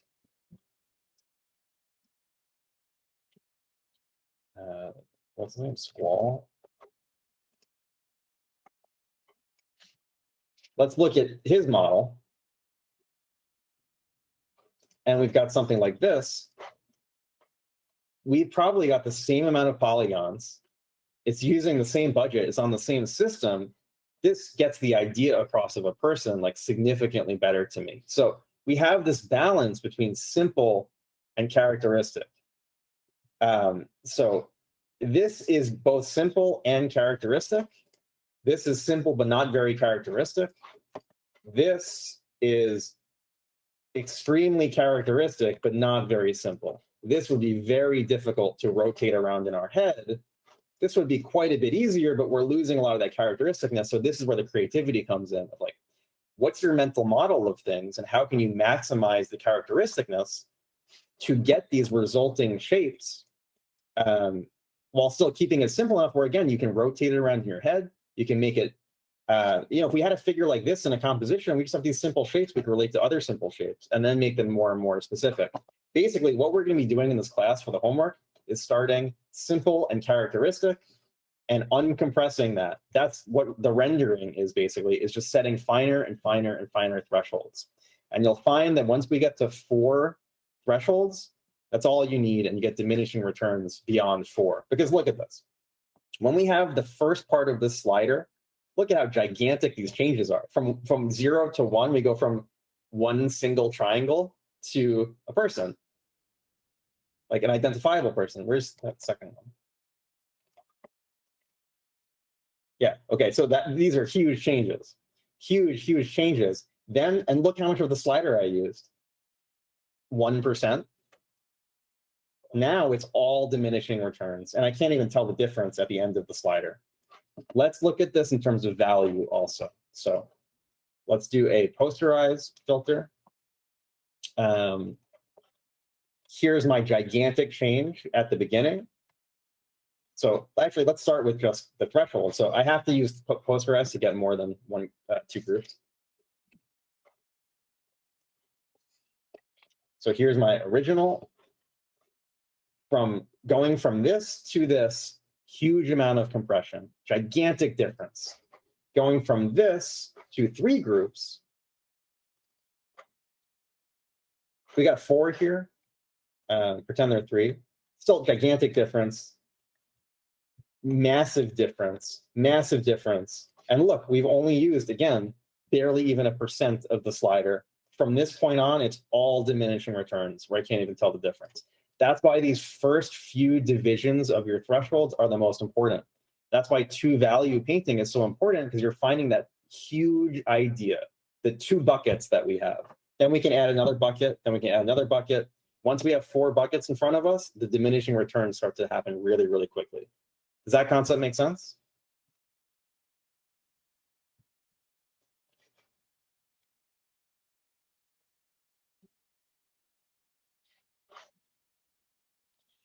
Okay, so this is an amazing example that Colin said.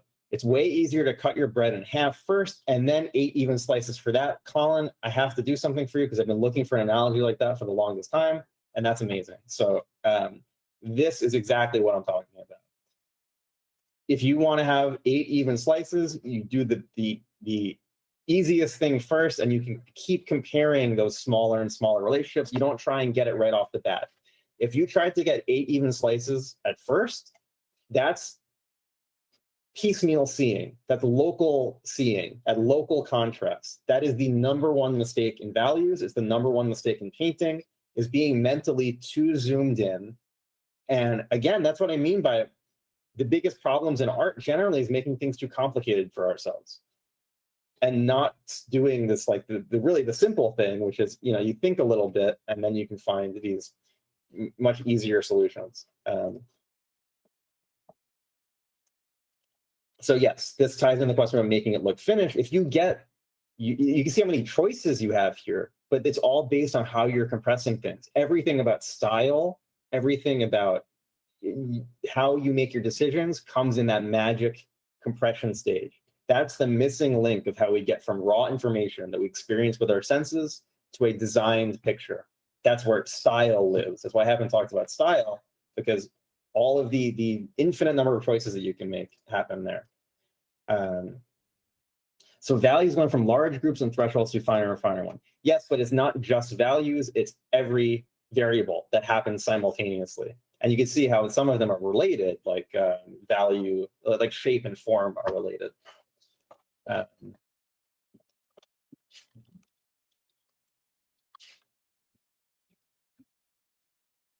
Okay. I think this might be a good place for another 10-minute break. I'm going to try and quickly set some things up, and then let me ask you guys, would you want to do more lecture today? And then at the end, I can explain the homework, or we can save some of the stuff for next week and we can talk more about what the homework is, and maybe I'll do a short demo for the rest of the time.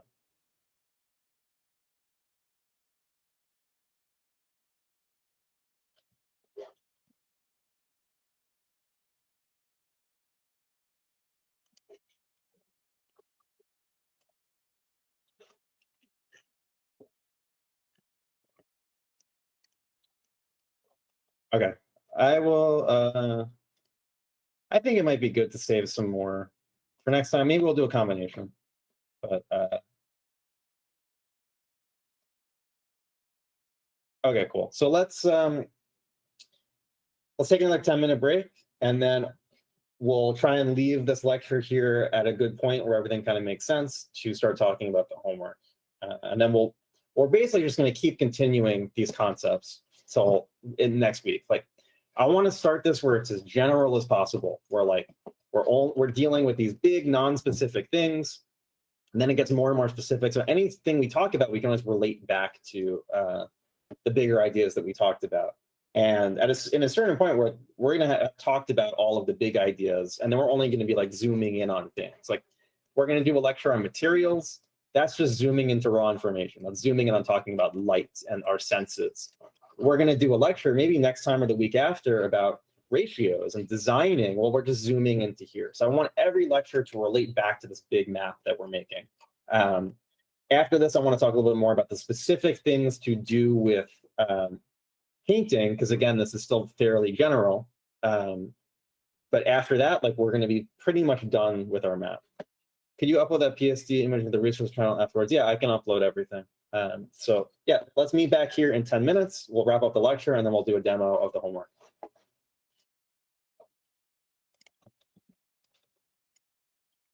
Okay, great.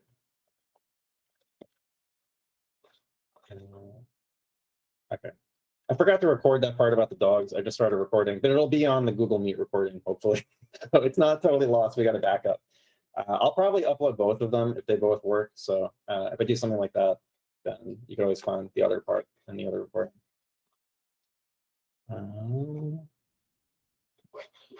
Yeah, so, and does anybody have any questions about these words? Because, yeah, I think definitions are pretty important. Okay, so yeah, I want to get this, this to just a good place where we can leave it for next time. Yeah, it's actually like a little bit of a pet peeve when I see people talking about two value exercises as NOTAN, because I feel like it gets away from this idea of compression, and compression is this big, again, like all the frustration you guys have been talking about of like, how do I like know how to do stuff from my imagination? How do I paint from life? Like, that's all compression. And if you learn that concept that, again, Photoshop can do, like anybody can learn how to do this because it's just a simple principle, then yeah, it makes art so much more fun. And I think NOTAN kind of like overcomplicates again. I'm sorry, I don't mean to pick on you. It was a really good question, but I think that was a great opportunity to talk about those definitions.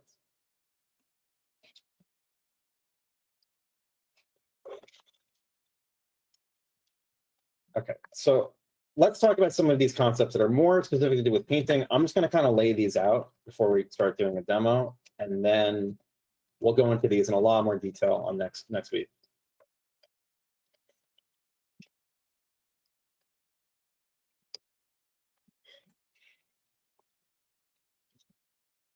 So the foundation of this pyramid here, it is something that I call the fanciful name, the pyramid of fundamentals. We are starting here with drawing. And remember, remember we redefined drawing as the expression of relationships. So we can put that all the way up here. That's why drawing is so important. When we are expressing these relationships visually, we're drawing. That's the foundation of all of this. Next, okay, so each of these steps of the pyramid have their own relationships. So drawing has an infinite number of them. We talked about, say, sailboats versus animals. Like that goes in here too, but the most fundamental one is optical versus conceptual. We talked about this a little bit. Again, we're going to go into more detail on these things. But optical is just the pure pattern of light and shade that falls on your retina. Conceptual is all the ideas that you have about things and your sense of touch. Anime is more of a conceptual kind of compression, whereas, you know, if you compress, let me show this real quick.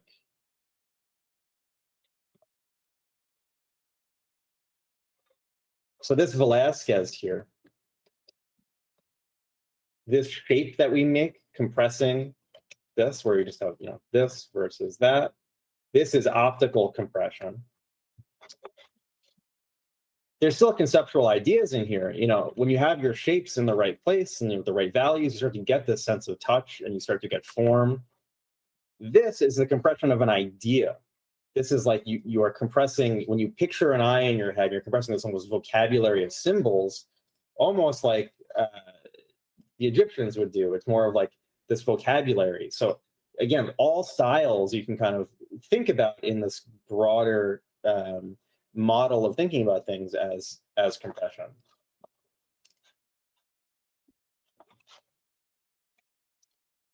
Okay, so we talked about straight lines versus curved lines, straight versus curved. or big versus small, or sailboat versus animal, or human versus building, you know, anything that you can show an optical relationship of, that's all drawing. Value is light versus dark.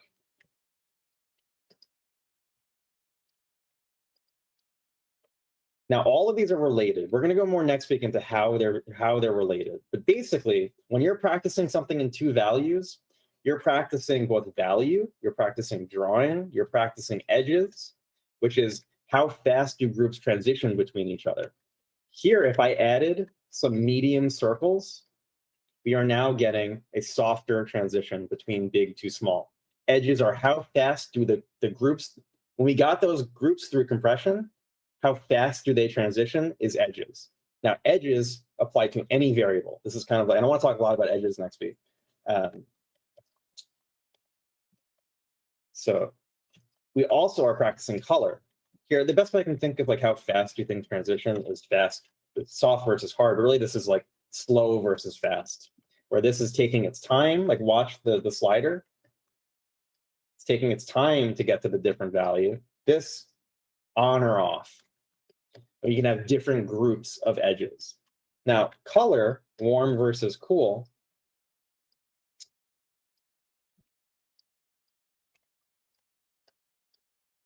Remember that value is a component of color. So if we do something in two values, we're practicing like all of these related things. So you can get like 90% of a picture down if it's something that has a lot to do with like value relationships with something in two values. Now, if you were doing, say, designing an anime character, it probably doesn't make sense to do a two-value thing of it first. It probably makes sense to do a more practicing kind of your conceptual compression of that vocabulary of the symbols, but it's really the same concept. But here we're talking about painting. Generally, you have things that use a lot of value relationships to express light and to express materials and everything else. So that's what we're going to be doing. And the idea of starting with two values, because we get that big initial compressed threshold, and we get to practice all of this at once. So as best we can, we're separating this because, like, yes, that's very true. As best we can, we're going to separate these things, but really at a certain level, like you can't separate them all. Like we're still going to be practicing color, whether we like it or not.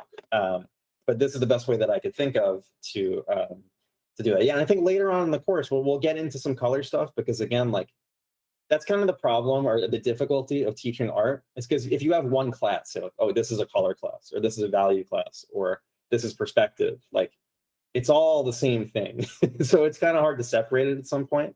Like we talked about perspective here being because these lines are converging at a point, well, we're tracing the path of the light, and path tracing gives us drawing, it gives us value, it gives us materials and color. So the same reason why, say, like if you're standing and you see train tracks, that the train tracks here are going to take a steeper path over here. You can see that there's a shorter distance between those versus here. If we lay that out from the first person perspective, that's why things get smaller and smaller and smaller into the distance. That same concept is how the bouncing of light works to give us value. So like this raw information gives us everything. So hopefully as we continue through the course, we'll see kind of how everything relates. And then if you see somebody teaching a class and like the stuff in my school, you can think, wow, it doesn't make sense to separate things. But at a certain point, you have to. That's why I've actually talked with my friend Ramon a lot about, like, he wants to do a workshop which is like kind of based on, like I said, like a theory of everything, the everything workshop, because at a certain point, like it is all based on this big principle. And the overcomplication of all of this happens when you kind of mentally zoom in too far in places and miss the forest for the trees. Okay. Let us now, we'll take a break from the lecture point because I'm kind of reaching that point where I don't know if I can make sense any longer. And let's look at some two-value paintings.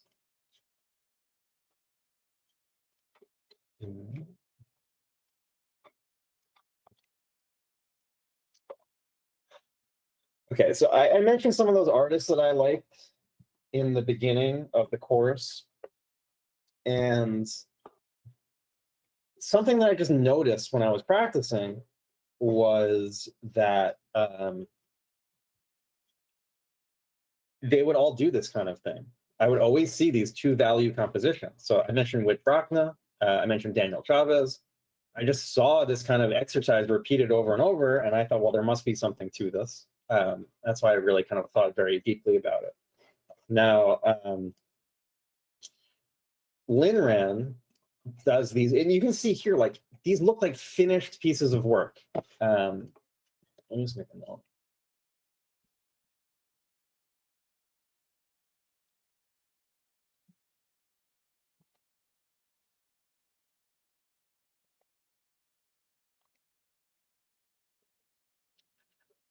Okay, so yeah, these look like finished pieces of work. And we talked about, like, what makes something finished. These are done, they're just very compressed. So we don't get any more than two value groups. We get a little bit of edges because they start to slow down in places through that texture, through that dithering. We'll go more into dithering next week, but you can see, like, this is a harder edge here than this, because this is a little bit softer optically. If we really want to have two groups, I'd really, like, get rid of these things.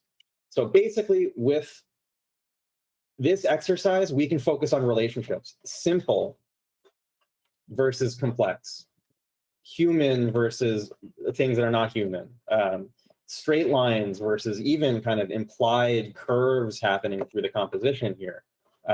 This whole part of the painting is a lot simpler than this part of the painting. So we have these groups in different ratios. We get, like, really simple, and then, like, medium simple, and then really, really complex, like with these high frequency blinds over here. And they, just like I did with those circles, like, they don't compete with each other. They're in their own lane. We've gotten them into separate groups, and we can tell the difference between them. And there's not anything that's like, like, we could transition between these two groups by, like, having smaller and smaller drawing boards here until it gets into the blinds. And now we don't have we have a different edge relationship there. So, like, you can practice everything with just these two values. We can get the whole idea of a picture across. Next week, I want to start looking at things like this and ask, what is the idea that this is communicating? What feelings does this make? And what are the abstract underlying ratios that are creating that feeling? And how can we really, like, sit with a painting and find what it's saying to us? We'll do that next week. But does that idea of that you can practice so many of these different things with just two values, the big first thresholds of everything, because we have everything. We have compressed shapes based on 3D form. You can almost feel the wireframe that he's thinking about with this. He's thinking of this 3D shape, again, like a PS1 game. How am I going to make that model that I can throw light onto to get me these shapes? So really, if we have two strict groups, we only have two types of edges. We have lost edges and we have hard edges. There's either contrast or there isn't. Again, these examples are a bit more loose with that, but for next week, and I'll show you how we can do this in a demo, we're really going to try and only have two groups. So here's the things we kind of want to stay away from in these examples. We want to stay away from information like this that's actually inside this group. You see, we have two groups. We have this group, and we have this group. This stuff looks like it's just information inside, but this is actually like a gray. This information here is actually inside this group. It's reading as a gray. So we just want to have two groups as best as we can and find where does one end and one begin, and to stay away from things that are shapes and lines that are so small that are actually giving us grays. Does that make sense so far? So that's one of the things I'll be looking at in terms of criteria for next week. Any questions about that? So yes, no major dithering for next week. We're going to talk more about how to do more of that after we kind of, because we want to simplify this for ourselves. We want to get the big picture with the simplest tools that we can, and then we'll add complexity. So yeah, this kind of thing here, you zoom out, and this is actually just looking like we have a hard, fast change here. This immediately jumping to that, and then the way it's reading is a gradient away from that. So hard and then soft. That's what that's doing. That's the kind of edge. But we want to have only one or two groups of edges for now. So I would really just find where that gradient stops becoming part of that other group. So that's one thing that we want to stay away from just for next week. The other thing is adding conceptual information into this. And this can be really, really tempting to do. So let's use this as an example. Right, so cross-hatching is an example of using line to communicate tone. Now here, this area of tone is communicating both the value group and it's communicating something that line does, which is where does this end and the other thing in the background begin. So we've got a conceptual boundary and we have an optical value group. So again, line and tone, they're tools, they're parts of two sides of the same coin. Here's another example of a gradient happening where I would really want to find, okay, what is that shape? Where can I not in good conscience continue with this? And I can find that I just set a threshold and compressed it. Just like I could probably compress this shape here into just straight lines.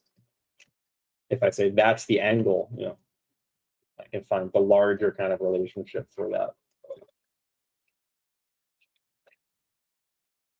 So about the homework specifics, should we try compressing stuff that already exists? Okay, so I'm going to talk about the types of things that we can use as reference, what to work from. Yes, it's all about making decisions. That's why painting, I think, is hard. I think that's why art in general is difficult, because making decisions is hard. And everything about painting is decision making. Remember, it's about problem solving. What what solution are you going to decide on? That's what makes this so difficult. That's why I think so many kind of like life lessons apply to this also, because life is all about making decisions and then going with like the information that you have at the time to make a decision.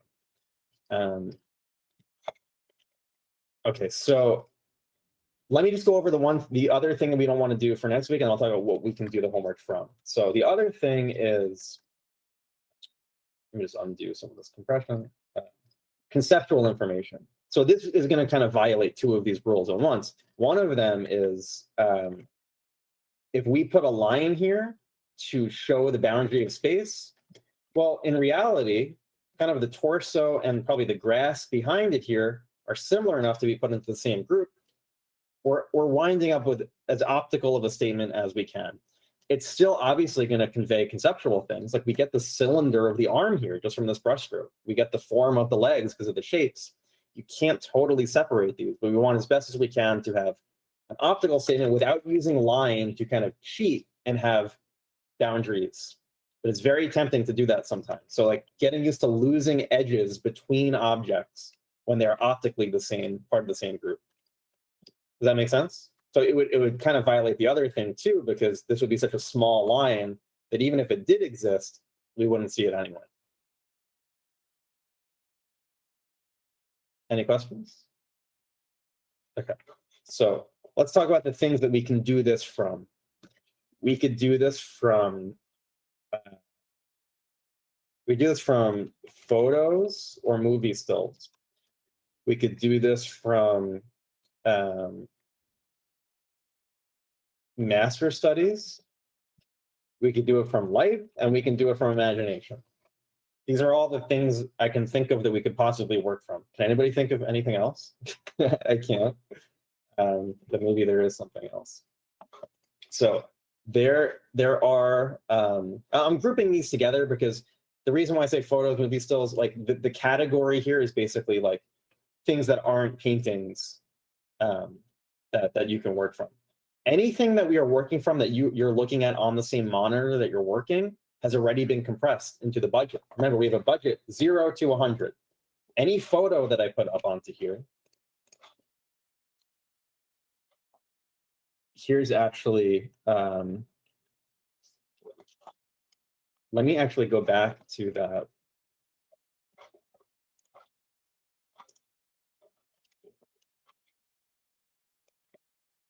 if I open up this photo here, all the information from real life, everything in here is beyond my budget. It's been clipped. Does that make sense what clipping is? There was information about the fur in here. I can't show it in this budget on the screen. Probably there was some information here in the darks too that have been lost, so that's all been clipped. When you're looking at something in the real world, that information still exists. And if I were to look into here, I'd see all that information and everything in here would recede and vice versa. So things have already been compressed. Things have already been decided on. Decisions have been made for you already when you're working from photos, when you're working from master studies, anything that you're looking at on the same monitor. When you're looking from life, you have this huge range of information that you have to make a lot more decisions about. So there's pros and cons there. Like it can be easier to get overwhelmed from life. And from photos, it's probably easier to practice this first. So I would say if you've never done this before, start with a photo, start with a movie still. Now, master studies can even be a little bit easier because that information has been compressed with intention. You could see that we have all of this complex information going on in certain parts of this. Like none of this has been compressed. But in a painting, maybe the shape would have been compressed into something like that, and the value has been compressed already into a group, and seen how, okay, how does this here relate to the fur over here? It looks like the same group. I'll group them together. I'll group this maybe even with the sweatshirt. And then, you know, those decisions have been made for you already, and could be sometimes, especially if you look at like Dean Cornwell or something, those decisions are much more obvious. Like that malaise that we looked at, it looks just like a photo because they're so specific. So movie studies will be great because it'll really be clipping. So I would disagree with that because anything from a camera is going to have this kind of clipping. The sensor can't get all this information. Paintings can get even less. So there's not going to be unintentional clipping. The difference between a photo and a movie or photography is that in, say, a random snapshot, it's not going to have been designed, but it's still going to be clipping. It's still going to be compression. In a movie, hopefully there will be intentional compression. But honestly, it depends on what movie still you're looking at because there's so much horrible color grading and stuff that you probably don't even want to learn from that, just like you want to learn from design from a random snapshot. Master paintings are the best because really the medium has generally been used with the maximum kind of potential of it. If you're looking especially like 19th century masters. So if you're doing master studies, I'll send you, again, my art collection if you want to look at it.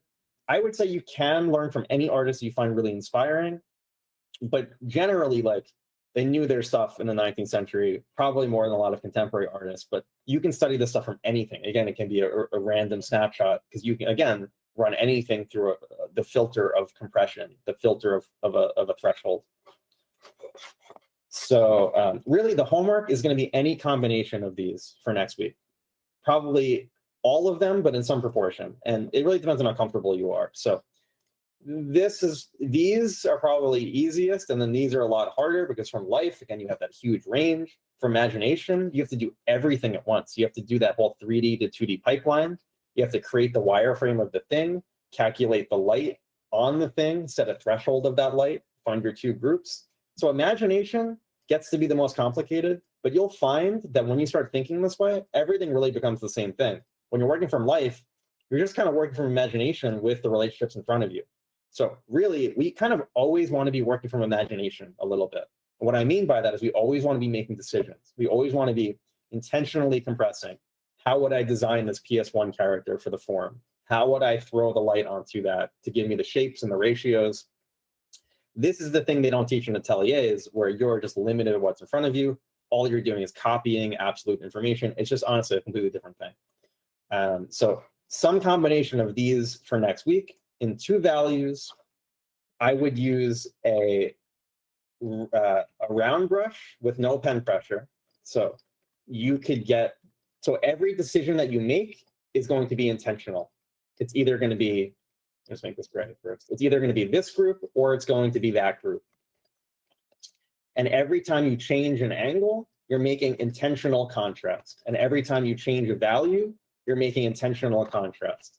If you use a brush like this, well, look at all the contrast that's happening, remember we looked at the Craig Mullins thing. If we have all sorts of unintentional contrast, it's going to be harder to make our decisions read.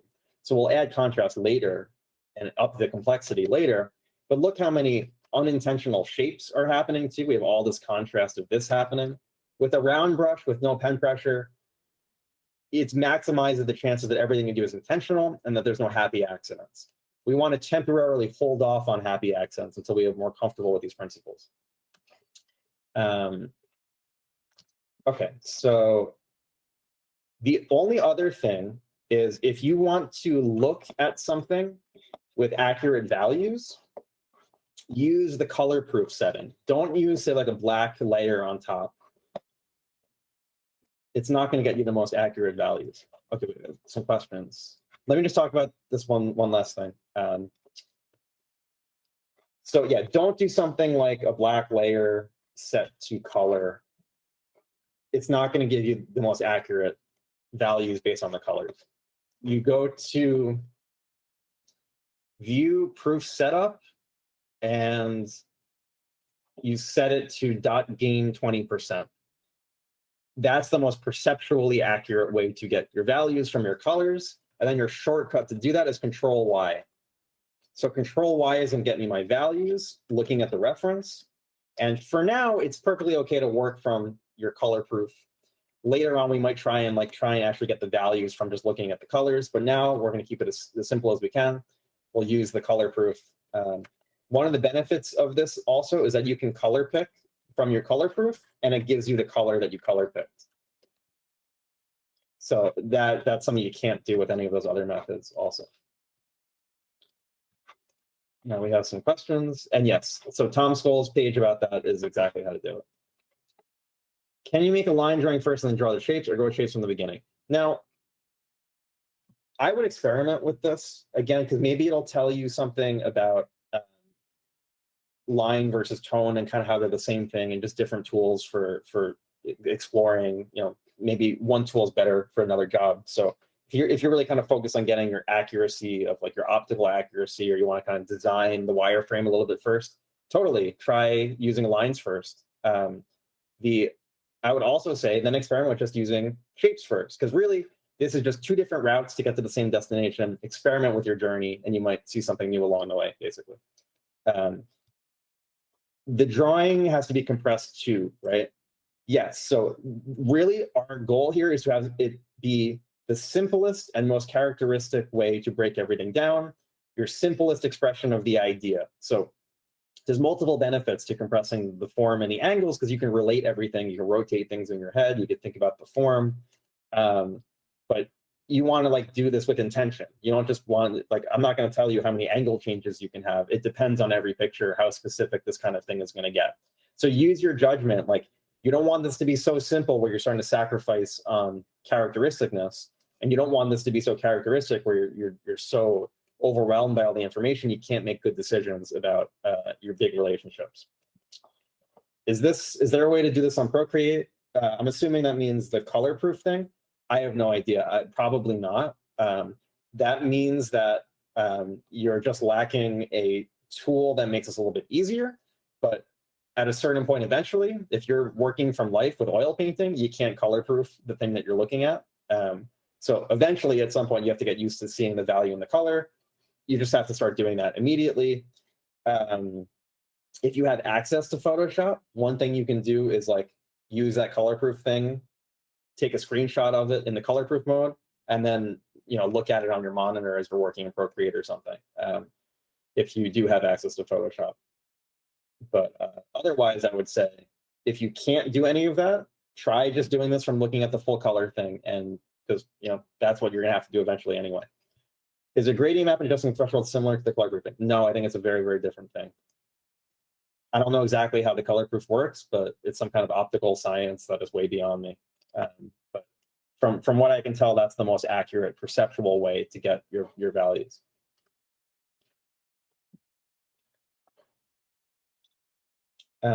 Anybody have other questions? So I think what I want to do is, again, I said you can do kind of any of these, some combination of all of them for next week in 2 values, like we said.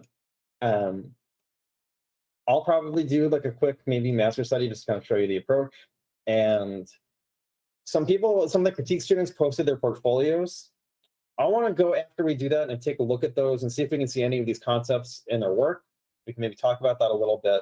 I don't want to go too far over time for this week, so we can just do that pretty quickly. Yeah, so then this will be the homework for this week.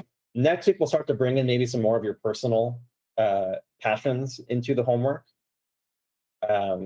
So in addition to what the next week's homework will be, we'll also add in like, using any tools kind of like we talked about. But this first week, very, very restrained.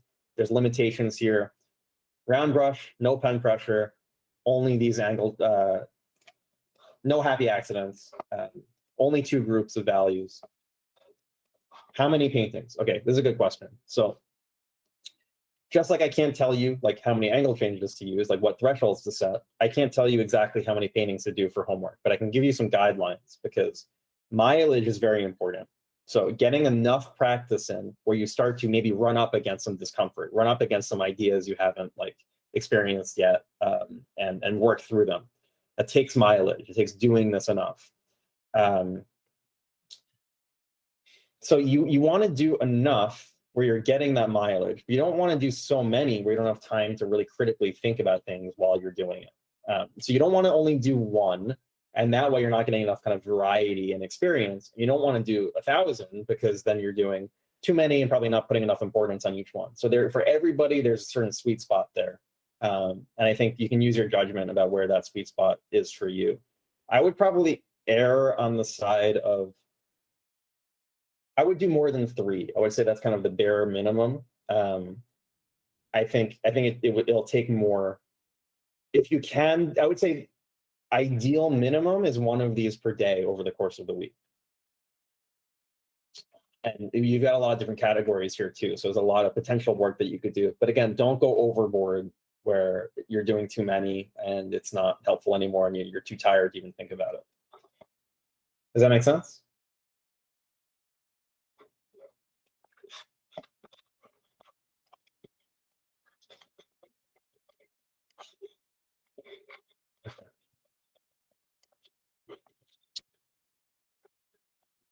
So let's find something to study. Let's close these.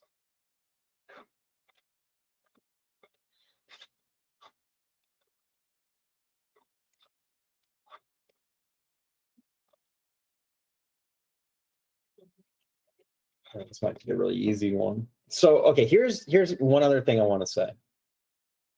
Some examples, say paintings like this, or movie stills. This might seem like, okay, I got 2 values, I'll pick something like this where it's really obvious. Now, you might get something from that, but I would also try something that is a little bit less obvious, where you have a lot of grays, where you have gradients, so that you're forced to kind of be making decisions, like a variety of these things, because sometimes it can be really tempting to just do this with like strong light and shade. Again, like that chiaroscuro where it becomes obvious. Well, obviously I'm going to make light one and shadow the other. But when you're talking about overcast, I wouldn't make light and shadow. Like, doesn't make sense to think about it there. It makes sense to think about more occlusion and local value. Okay, the hair is significantly different. What is significantly different? When you have light from the sun, well, probably the light and shadow is going to be significantly different. When you're in an overcast day, probably the color of your shirt is going to be significantly different, not the light and shadow patterns. So if you do a variety of things and not just like film noir, high contrast, you'll run into these things more. That's also where painting from life comes in. So a variety of these things, and you'll, again, like you take a different route to work, you might discover something new about kind of the layout of your town.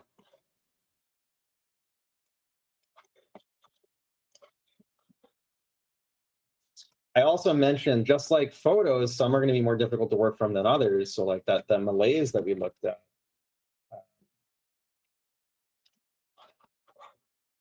Compressing this into 2 values is probably going to be harder than, say, a Dean Cornwell. Something like this. So let me just do this real quick. And again, so I would try a variety of things. So HDR photography, 2-value compression nightmare. Yeah, that would be really difficult. It's also worth trying because you have to make so many decisions there. I'm going to have to make a lot less decisions in this Steam core model because you already made a lot of these decisions about what goes into what groups, and it already looks great and organized. Yeah, so more is not always better. I agree. It's like it's not great to just assign homework in that way.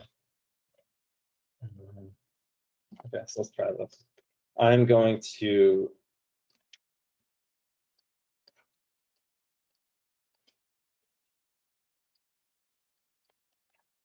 now. It might also be a good practice to make your reference smaller than the canvas you're working on. If only just because if you're used to, say, working at the same size as what you're looking at, maybe if you have your canvas bigger here, it'll start to get you thinking more about kind of relative relationships and not copying, say, site-sized shapes across from each other. So say if you're working in Procreate or something, like try and find a way to maybe even look on a different monitor of what you're painting at a different size, as opposed to kind of directly across. That's why I like having where I'm working being in a different window. I'm not working in the same window with, like, you know, just the two pictures right next to each other. So right now, the two groups that we're using are totally arbitrary. I could use black or white. You know, soon they're not going to be arbitrary, but right now they are. It's either one or the other. So, you know, if you don't want to make it a little more comfortable on your eyes, you could use gray and black. It doesn't have to necessarily be 100% white or black. So I think what Ava mentioned, like, should I use lines first? And I could think about, okay, the sphere of the head here, and think very conceptually, okay, the nose comes out, and we got this plane change here, the brow, and think about the big planar relationships that are happening here.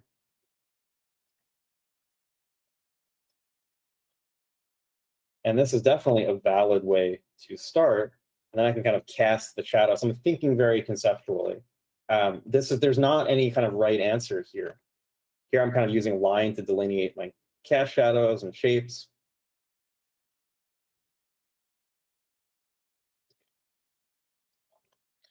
Or I could come in with just a big brush and try as best as I can to have optical accuracy here and not really use lines. But at the end of this, you really don't want to have lines.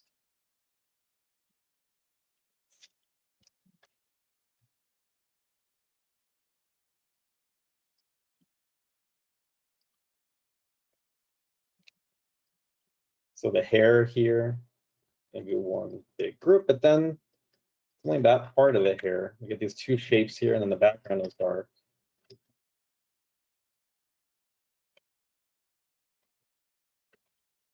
So if I were to use lines, I would do that for like setting up the big, accurate, like form relationships. Like I would just use whatever that tool is good for.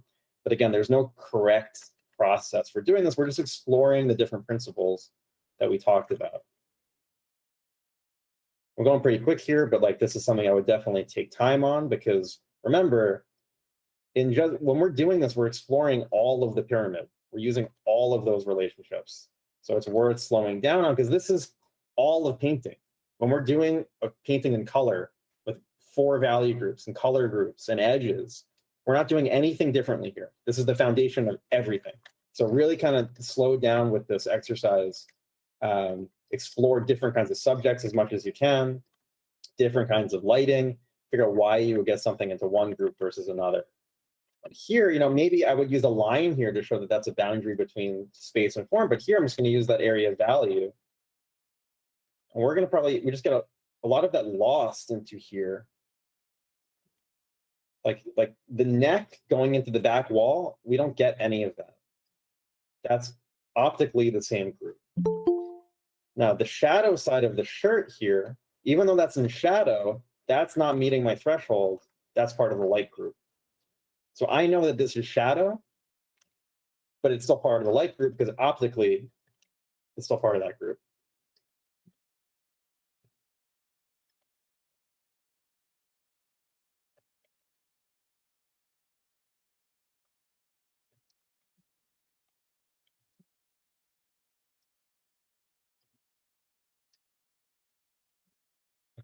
So this is a compressed version of, I'm trying to get the abstract relationships, because we can start to think about design. That's what we're going to talk about next week, is we have like big shapes and small shapes and medium shapes and how are these interacting and what proportions. In general, how much time should we spend on one drawing is dependent on a person. That totally depends. Like I've been doing this for a while with teaching. I could probably knock one of these out pretty quick. As long as it takes you to get the relationships that you're looking for. As simple and as characteristic as possible. Getting all of the relationships that are being suggested in here, we want to do that with less information. Compression. We're taking a lot of information, showing the same relationships with less of that information, as long as it takes you to be able to do that. So the variable you're choosing is optical accuracy or something like that. But how can you do this with just a variable like just light and shadow? So if I picked light and shadow, which is a conceptual variable, that would be very different, where now I would lose this because I know that that's shadow. Now we start to get into things like hair, where light and shadow starts to break down because this is something called an anisotropic reflection. Well, we're going to stop talking about light and shadow at a certain point and start talking about everything just reflections down the line. So that's kind of where that kind of thinking starts to show its limitations. But the idea that this is, say, like a boundary because of a shadow, that's an optical idea, and I can do a different study because of that. In other examples, it might even be more useful to do that. But in this one, like, I'm sure it's getting so light.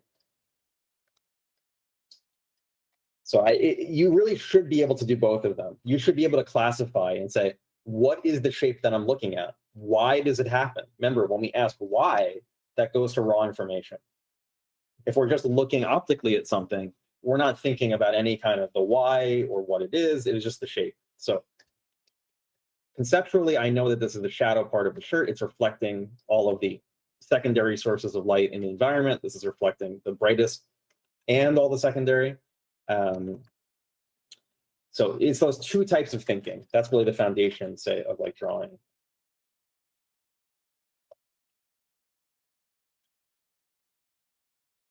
And some of my relationships here are a bit inaccurate because of brushing. So again, I would really spend some time. Optically, I can use plumb lines and see where things like this show up. I could use continued lines like this, finding these gestures that are happening. So I can find that gesture, or I can find the ear that way. And I'm comparing everything to everything else. I'm not just comparing this to this, I'm comparing this all the way over to here also, and all the way over to here, comparing everything from things very, very far away.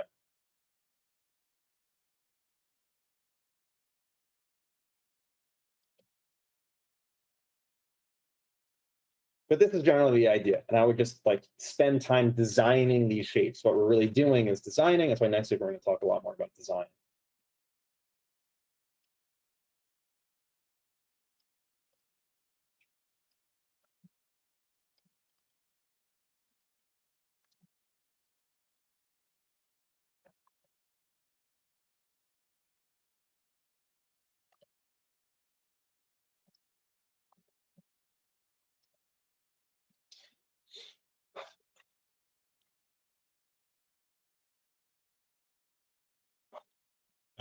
Okay, wait, some questions.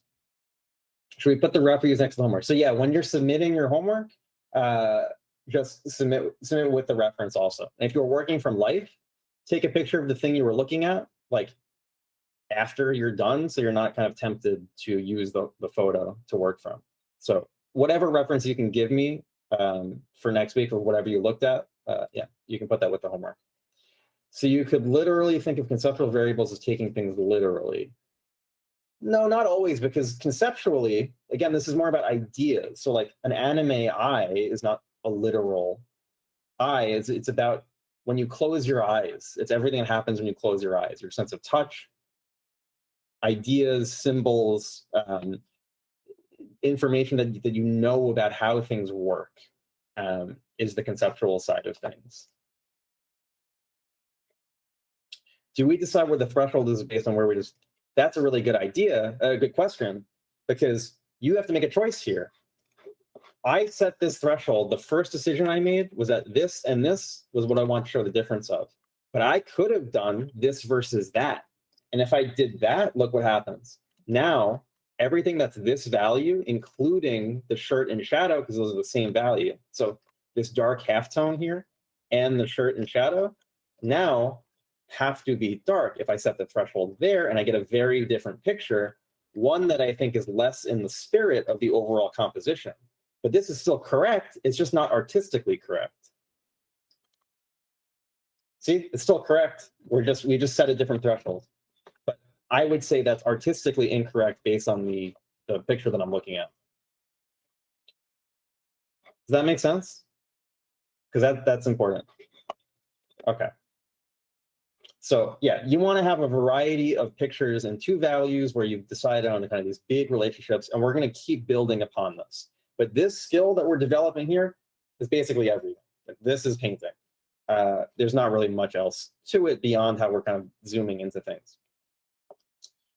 Does anybody have any questions? This concludes the demo portion, and then I want to look at some of the work that was posted from the critique students. Does it make sense to make several studies based on one picture? Yes, I think it can be, especially from a photo, because you could say set two different thresholds and mentally try and set a different threshold point. You're going to really be practicing that when you do that. So I think that's a great exercise to try. I think that kind of like thinking of like, well, what would happen if I did this? It's always worth trying that. Like would this make sense to do? Like trying it and seeing kind of, again, because you'll discover things that way. Why is it not artistically correct? Because when we zoom out of this, this looks to me like these two groups, right? Like that's the impression that I get from across the room. If I were to say that the dark halftones here and this were part of that darker group, like let's just do this with the threshold filter. This is the composition he was thinking about, in my opinion. This gets lost. This gets found. This is a secondary read. This is the primary read. Would you say compression is the #1 skill you need to succeed in painting? I wouldn't say that there's any #1 skill, because it's like, composition is super important. It's decision making in general. Like drawing is super important, but compression is this necessary skill of how you actually can get things into a usable state. Without compression, things are not in a usable state. So it's very, very important, but I don't know if I would like rank them. They're all pretty important. Yeah, it's super important. How can we avoid being misled by our brain, especially in the values of the front and the shirt? I think we've made the mistake. Zoom out to the size of a postage stamp, and then you won't be misled. Go way smaller than you think you would need to.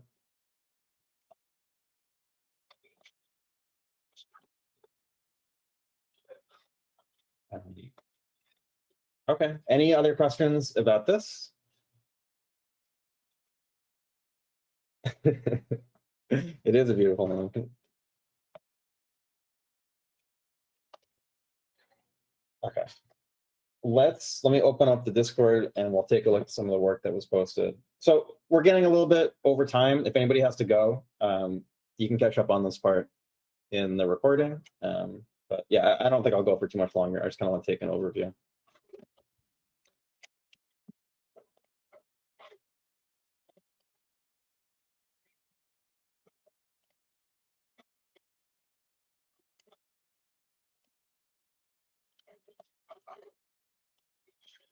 Okay, so, and if I'm talking about you, feel free to turn on your microphone and we can have a discussion.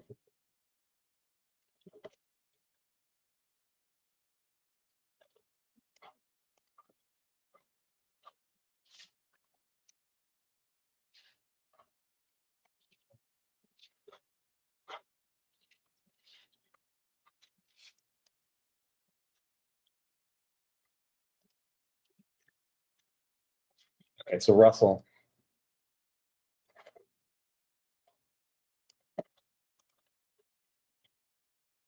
Cool. So yeah, your work is really great. I think some of your strengths here are like conceptual drawing. Everything feels really solid. Overcomplicating my value. So I think what you're doing is things are, number one, you're using really complicated materials with a lot of local value changes. So like, you know, this kind of like frog skin thing.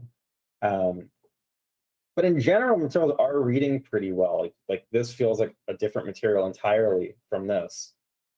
But I do agree sometimes you can think of these things in a bit of a simpler way. See if there's any good examples of this.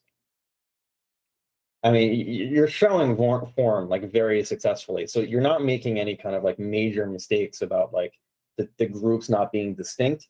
Your groups are distinct. And I can see that's coming. I think there was one of these that had like a little bit of a process to them. I forget which one it was.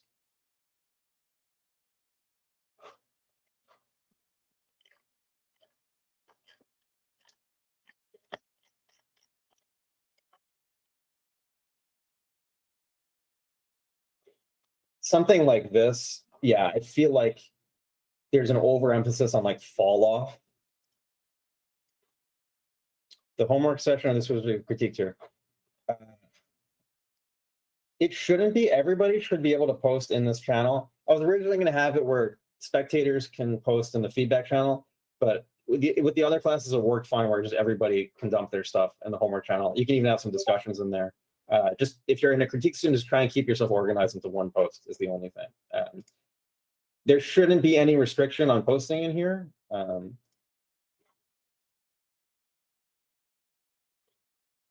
Yeah, I think it all should be good. So, oh, we've got some pets. Oh my god, a lot. Oh my god, what did I miss? Okay, I'll catch up on that later.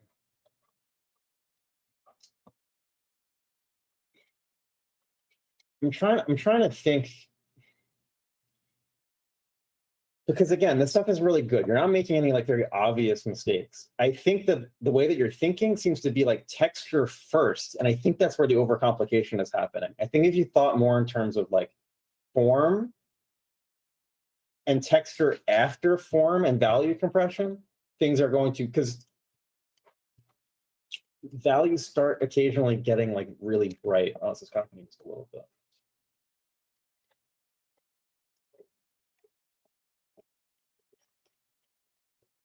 Like stuff is getting overstated. You're having like this battle with contrast.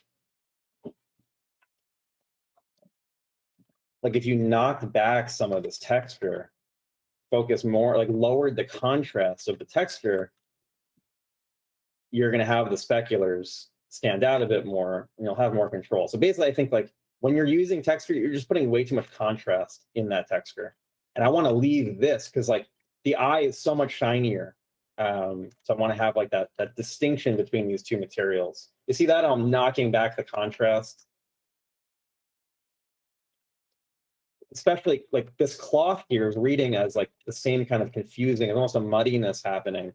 I really want to have this be a distinct difference between like light and shadow with this cloth and have less contrast. So say the local value changes, the texture. So yeah, you're overstating contrast in places. And I'm going to be saying that over and over and over again to everybody.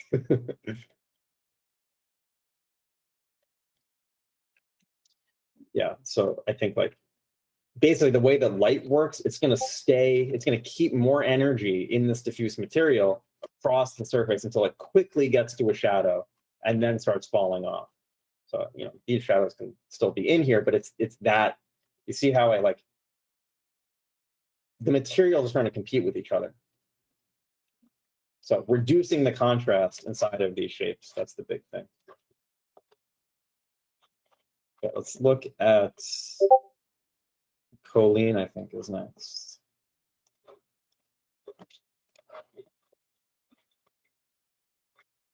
I'm getting distracted by these animals. Oh my god, it's the most popular channel. Okay. Yeah, and obviously Colleen, I've seen your work before. Colleen's also in Montreal. Really amazing stuff. also really, really good. You're throwing all these lots of skills at me, which makes it more difficult to like immediately kind of identify things.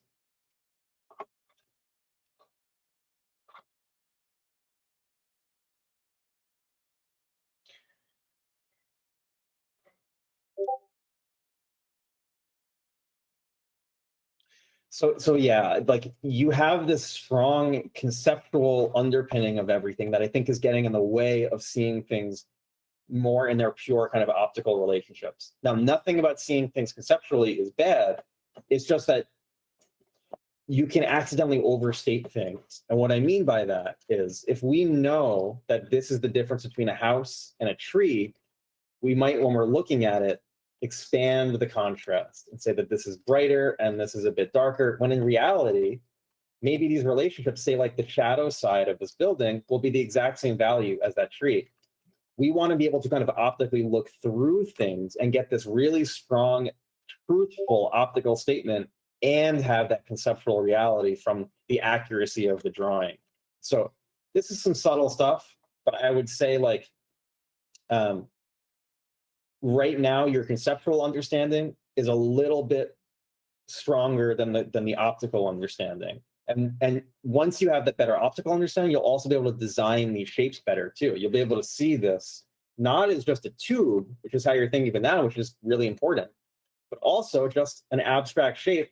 And what abstract shape does this make with here? And it's almost a little bit awkward how these are interacting. And maybe you can have a little bit more overlap and again, just like make things, because like we're looking at the house and here this is grabbing my attention just a little bit. Like when I covered it up and had the overlap, I got two things. I got more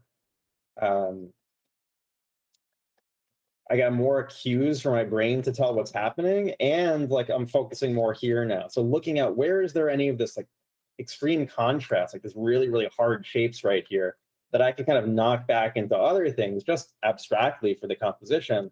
I think that's kind of the stuff that we could focus on, because your perspective is really great. Your understanding of form, of this like how you're thinking of people and placing them in space is a really, really great foundation for this. The problem is that optically these groups are getting just a bit muddy. It's kind of the same thing I talked about with Russell. So like we're inside the shadow here. The contrast going on in there, I'm going to use a luminosity layer to keep all of this information. Like I want to find the between, not the within. I'm going to write this down because this is going to be a theme. Between, not within, for now. We're going to talk about within later, but what we're doing in the two values is just finding the biggest between that we can.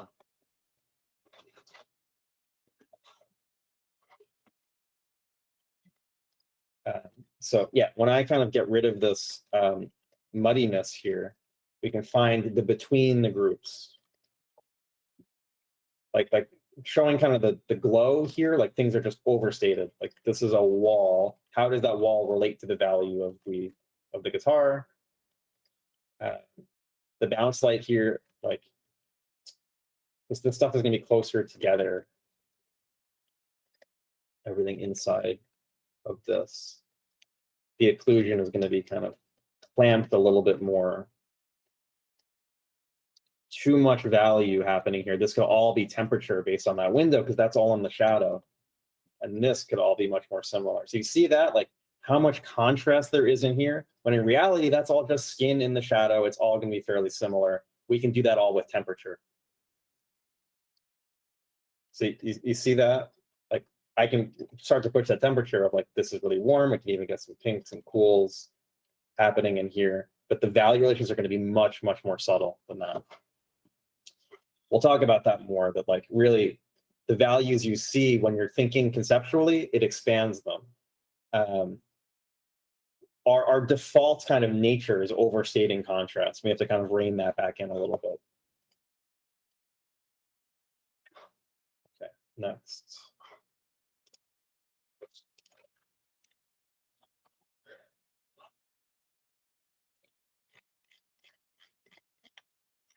Okay, yeah, we got quite a bit. Maybe we can start this again next week. We can start off with that. I think I'll do one more and then we can pick this back up next week. so Valentine.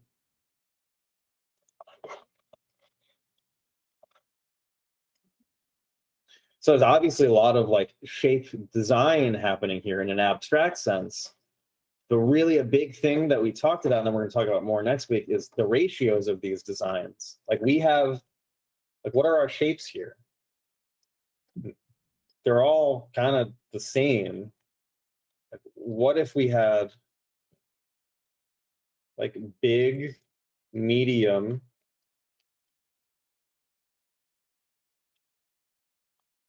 and small?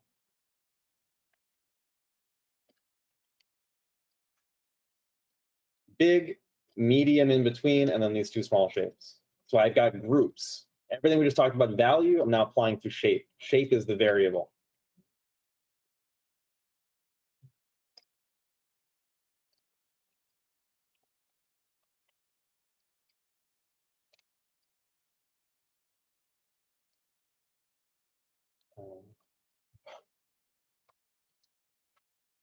So yeah, maybe you can even try the opposite. You make these big, you make a small head, but basically like your shapes aren't distinct enough in how different they are. I think the same thing is happening in all of these.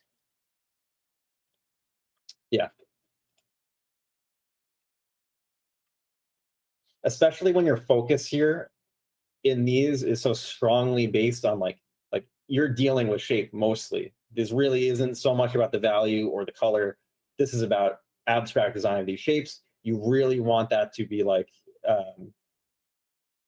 to really be kind of selling that. And it's the same stuff we talked about as like, you know, you want a distinct difference in the volume of your chorus and your verse. Like if you're a grunge band, basically, right now your verse and your chorus are like, they're not, it has no impact because they're fairly similar.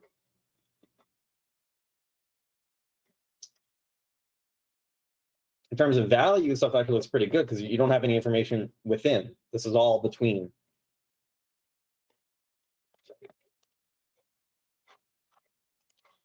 And I think that's all you have on your ArtStation. So that's going to come more into play a lot more in the design stuff next week. But yeah, I think this is a good place to leave it. So we'll pick back up next week. We can start talking more about your guys' portfolios. We'll look at the homework. We'll continue this lecture about basically like pick up where we left off with that pyramid. And yeah, does anybody have any questions before we break? I'll upload all the stuff to the course page. I'll talk about how to access the recordings.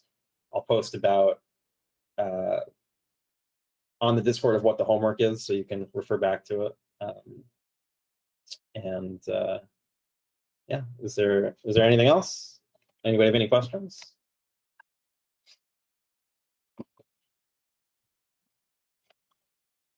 Yeah, it was great to meet you guys. This is a great group. You guys are really good.